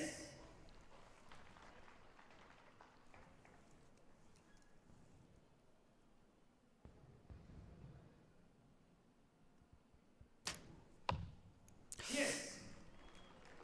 This is just about now who is going to crack first. Who is mentally toughest? Yes. Yes. Yes. Puntaje perfecto. 3 X's for a perfect 30 and a perfect 60 over the first 2 ends for Mike Schlosser. Yes. Yes. Yes. Puntaje 2 X's and a perfecto. 10 for a perfect 60 for Girard.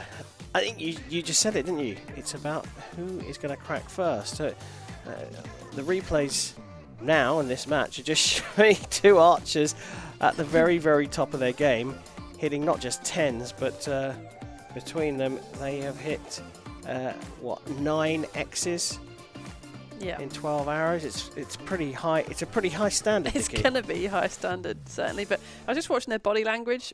Mike Schlosser was just stood there with his arms folded, looking at the target. Nicolas Girard was chatting away, being quite jovial with his coach there about, I think he was talking about what he's seeing, and it was moving up and down, his scope on the target or something. But very, very different approaches right now. He is cool as a cucumber. Yeah. He's too cool for school. It's Nicolas Girard. He's just out of school, isn't he? He is, exactly, yeah. Oh dear, he's looking really strong, but so is Mikey Schlosser. We, though, are teetering here on the edge, potentially of a wobble from Schlosser. It's the Dutchman who starts end number 3. Yes.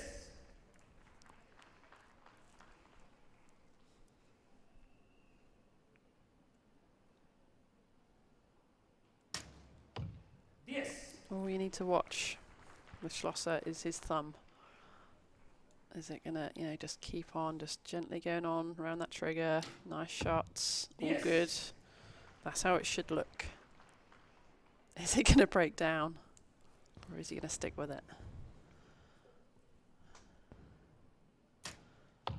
Yes.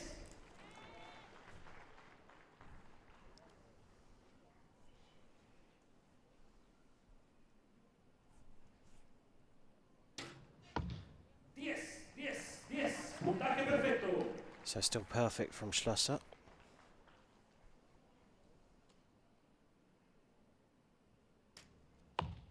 Yes. Yes. Still yes. perfect Puntaje from perfecto. Girard.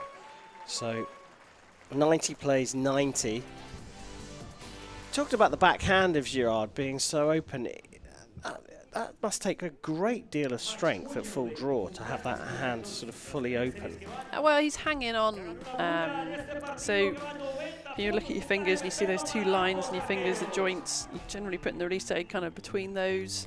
And it's like a monkey grip, isn't it? If you imagine carrying your shopping home from the supermarket, you wouldn't hold it on your fingertips, you'd hold it just a little bit deeper in, and it's quite a relaxed position. And I love the look of Gerard's technique and how his backhand is just so stretched out and relaxed, and that's what helps the release go off, because the thumb goes onto the trigger, and his elbow just keeps moving around. It's microscopic, but just look at how stretched out it is. So I love his technique. It's really, really nice, and he's just been so consistent all day today.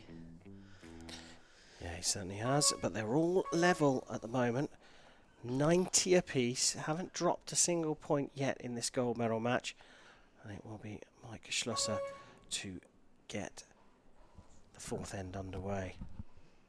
Tension building. This is where the mistakes have started to skip in today in the fourth and fifth ends. Yes.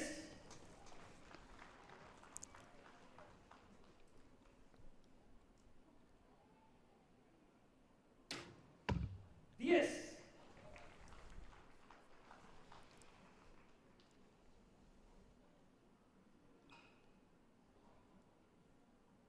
Well, the pressure is really starting to build here.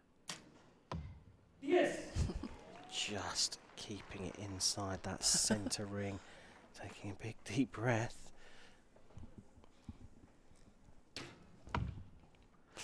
Ooh, just about staying in for a perfect 30 and a 120 for Mike Schlosser.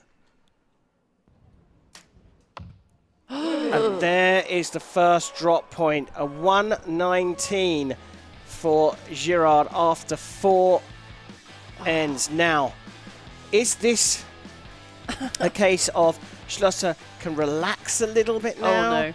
Or is it, I can win this now, drop point, I just need to shoot 3 10s, I just need to shoot 3 10s. Yeah. He's going to go second as well for the first time in the match. Yeah, yeah. Just anything can be going through your mind. It's all about how you control it. I mean, Schlosser is one of the greatest. He's been there for so long. That's why he's called Mr. Perfect, because he's just so good. But he has these hiccups at time to time, and you've got to put the pressure on Schlosser to make him make the mistakes. He's given a little 1 point bit of breathing room, but yeah, can he maintain these last 3 arrows? Edge of the seat stuff. Yeah, it properly is edge of the seat stuff. That 9 going in from Girard, and I don't think even he's sure about it, and he nods his head as though that's it, it's all done, but it's not. It's not all done. We've got a 5th end to come. It's 119 for Girard, 120 for Schlosser, the #1 seed and the world #1. Girard needs to bounce straight back at the start of the 5th. Yes. Back into the middle of the target, just what he needed. So Schlosser just has to match Girard to take his 4th Hyundai Archery World Cup Champions title.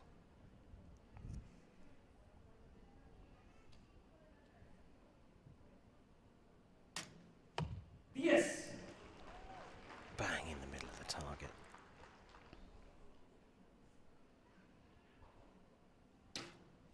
Yes. Matched by Schlosser.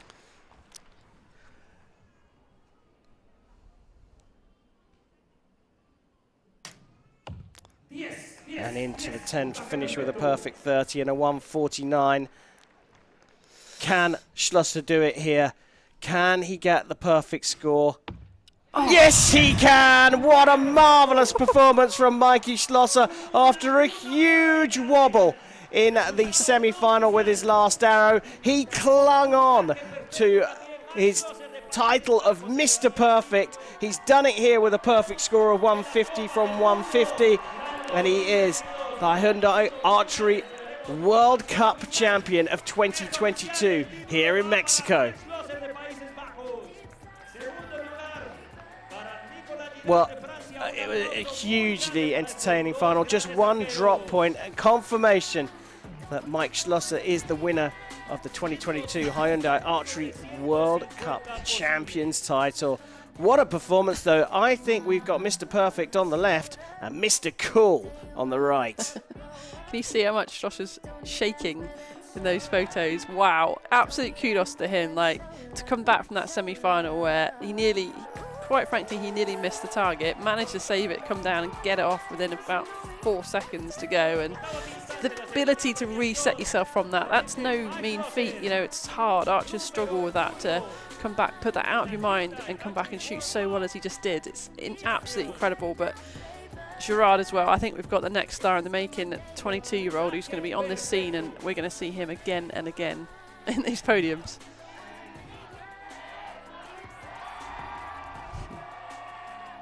Getting a kiss from his wife and his coach for the match, and a real sense of relief, as Nicky Hunt said. A smile on the face of Nicolas Girard. I think he's satisfied with his season. Winning in Paris would have been a massive moment for him, and then making it through to the final here, just dropping a single point as well. His standard is so high as we take a look back over the match. Yeah, Mikey just kept these shots together really nicely, and yeah, Gerard should be happy with that and go away pretty proud. 149 out of 150 possible. He shot some really good stuff on this world stage under huge pressure of this final. Like I say, he's really going to be one of the future. Concentration and calmness. Fantastic. The best. Friendship, sportsmanship, Real game. Punching. Working hard.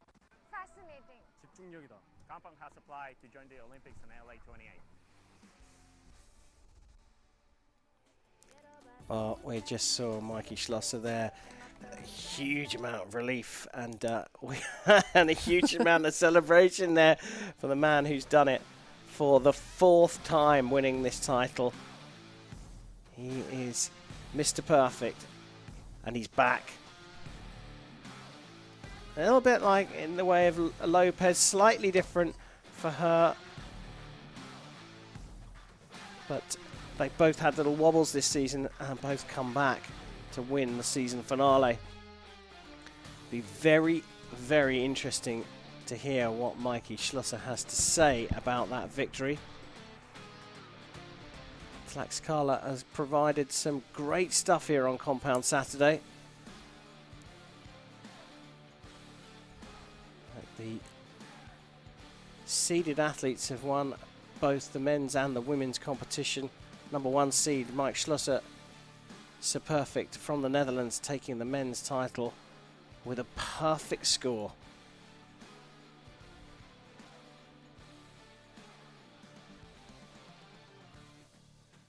We're waiting for an interview with the new champion, and then of course we'll have the medal ceremony for the men's competition.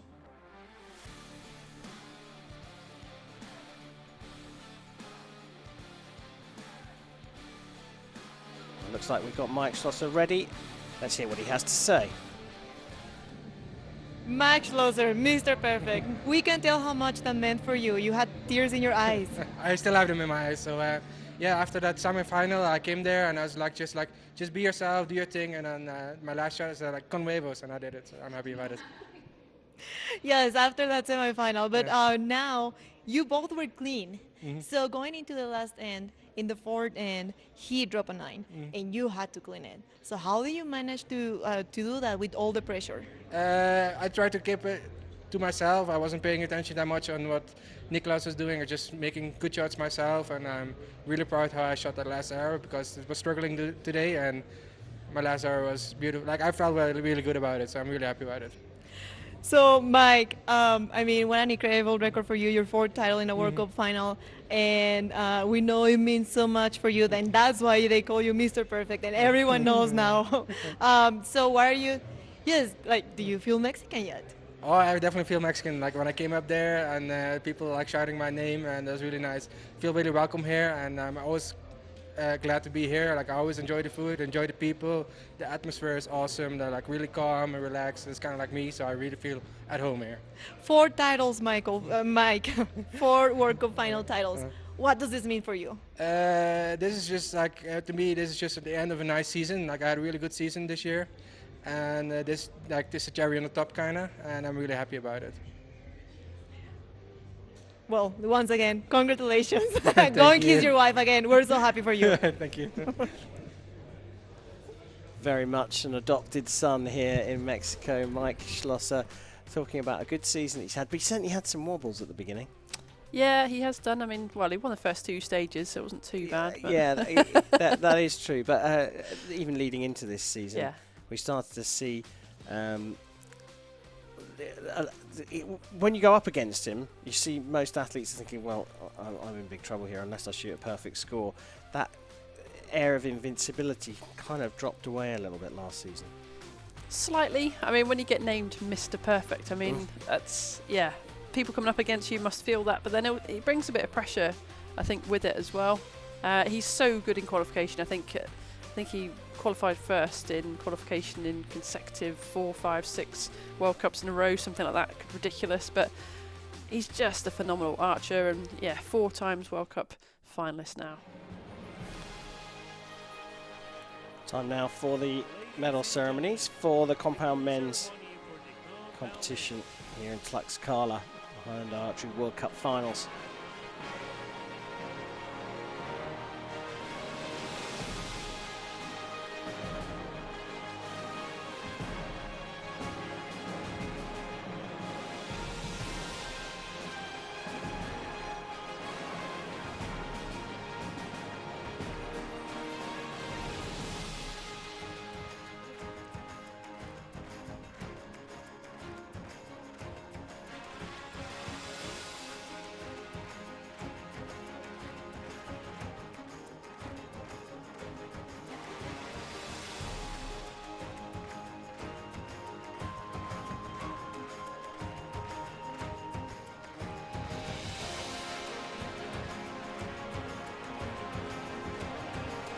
Trophy, watch, check will be presented by World Archery Secretary General Tom Dillon.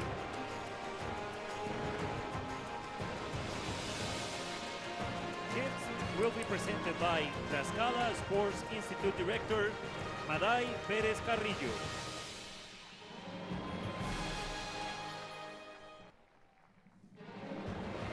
Bronze medal representing Puerto Rico, Jan Pizarro. Well, the bronze medal goes to a man who's never won a senior individual medal at a major competition. He's taken the bronze here at the Hyundai Archery World Cup final in Tlaxcala in 2022. It's John Pizarro from Puerto Rico, collecting 7,000 Swiss franc check. This beautiful staff, I think it is, and then the medal inside. Felt purse. Silver medal representing France, Nicolas Girard. Superb breakthrough athlete from France, the 22-year-old, already world number 5, collecting the silver medal. It's Nicolas Girard from France. Fantastic performance, and that'll be the biggest check he's ever won at a competition for sure. The start of what promises to be a very brilliant career. Gold medal.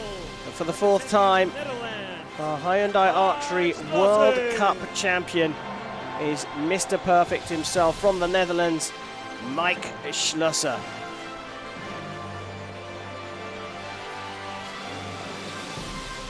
That sense of relief that he had with this win, perhaps bigger than any ever before. Gets a beautiful Totoni watch and equally beautiful check for 28,000 Swiss francs. I think it's that trophy he admires the most, though, as we celebrate with Mike Schlosser's national anthem. Netherlands.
Ladies and gentlemen, please give a warm round of applause to our athletes. Damas y caballeros, démosle un fuerte aplauso a los atletas. Well, there we have it. Mike Schlosser taking his 4th Hyundai Archery World Cup Champions title. Great performance from Nicolas Girard, dropping just 1 point in the final, and the Frenchman collects the silver. And it was a standout performance in the bronze medal match for Jean Pizarro from Puerto Rico. This is how the final rankings end. The top 8 in the world coming through to this competition. Schlosser at the top from Girard, and Pizarro beating the home nation's Becerra for the bronze medal. Well, it's been a super compound Saturday here in Tlaxcala. Absolutely brilliant archery, and Lopez and Schlosser taking the gold medals in the men's and women's competition respectively. Tomorrow we move on to Recurve Sunday, starting at 10 AM local time, 5 PM Central European time. As the crowd have had a great day today, I'm sure they'll be back tomorrow for the action on Recurve Sunday. It'll be interesting to see how they're going to extend this range as we look down over it to 70 meters.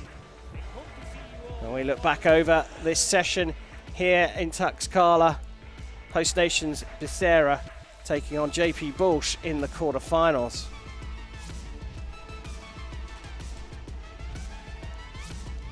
Really nerve-wracking match. Braden Gelantine would have been a favourite here, most experienced on the line, but he went up against Pizarro, and it went to a shoot-off in the end. Pizarro, head of his own federation, an athlete and a coach making it through. Bottom of the draw, Fullerton, the seeded athlete, coming in the bottom of the draw, lost out to Girard. Becerra going up against Schlosser in the semi-finals, and a big wobble at the very last arrow in the semi-final. Schlosser had seconds to get this one out to take the victory, 147 to 145. Cool as a cucumber though, Nicolas Girard took the second semi-final. Becerra not happy with his performance, then had to go up against Pizarro in the bronze medal match, and it was an accomplished 150 from the Puerto Rican to secure the bronze medal. And then Mr. Perfect against Mr. Cool for gold here in Tlaxcala. They were perfect right the way through the first 3 ends. Mikey Schlosser going perfect in the 4th, Girard dropping 1 point, and then Schlosser finishing with a perfect score. 150 plays 149 as Mike Schlosser took his 4th Hyundai Archery World Cup title here in Mexico in 2022. That's it from us here on Compound Saturday. Join us tomorrow for more action on Recurve Sunday.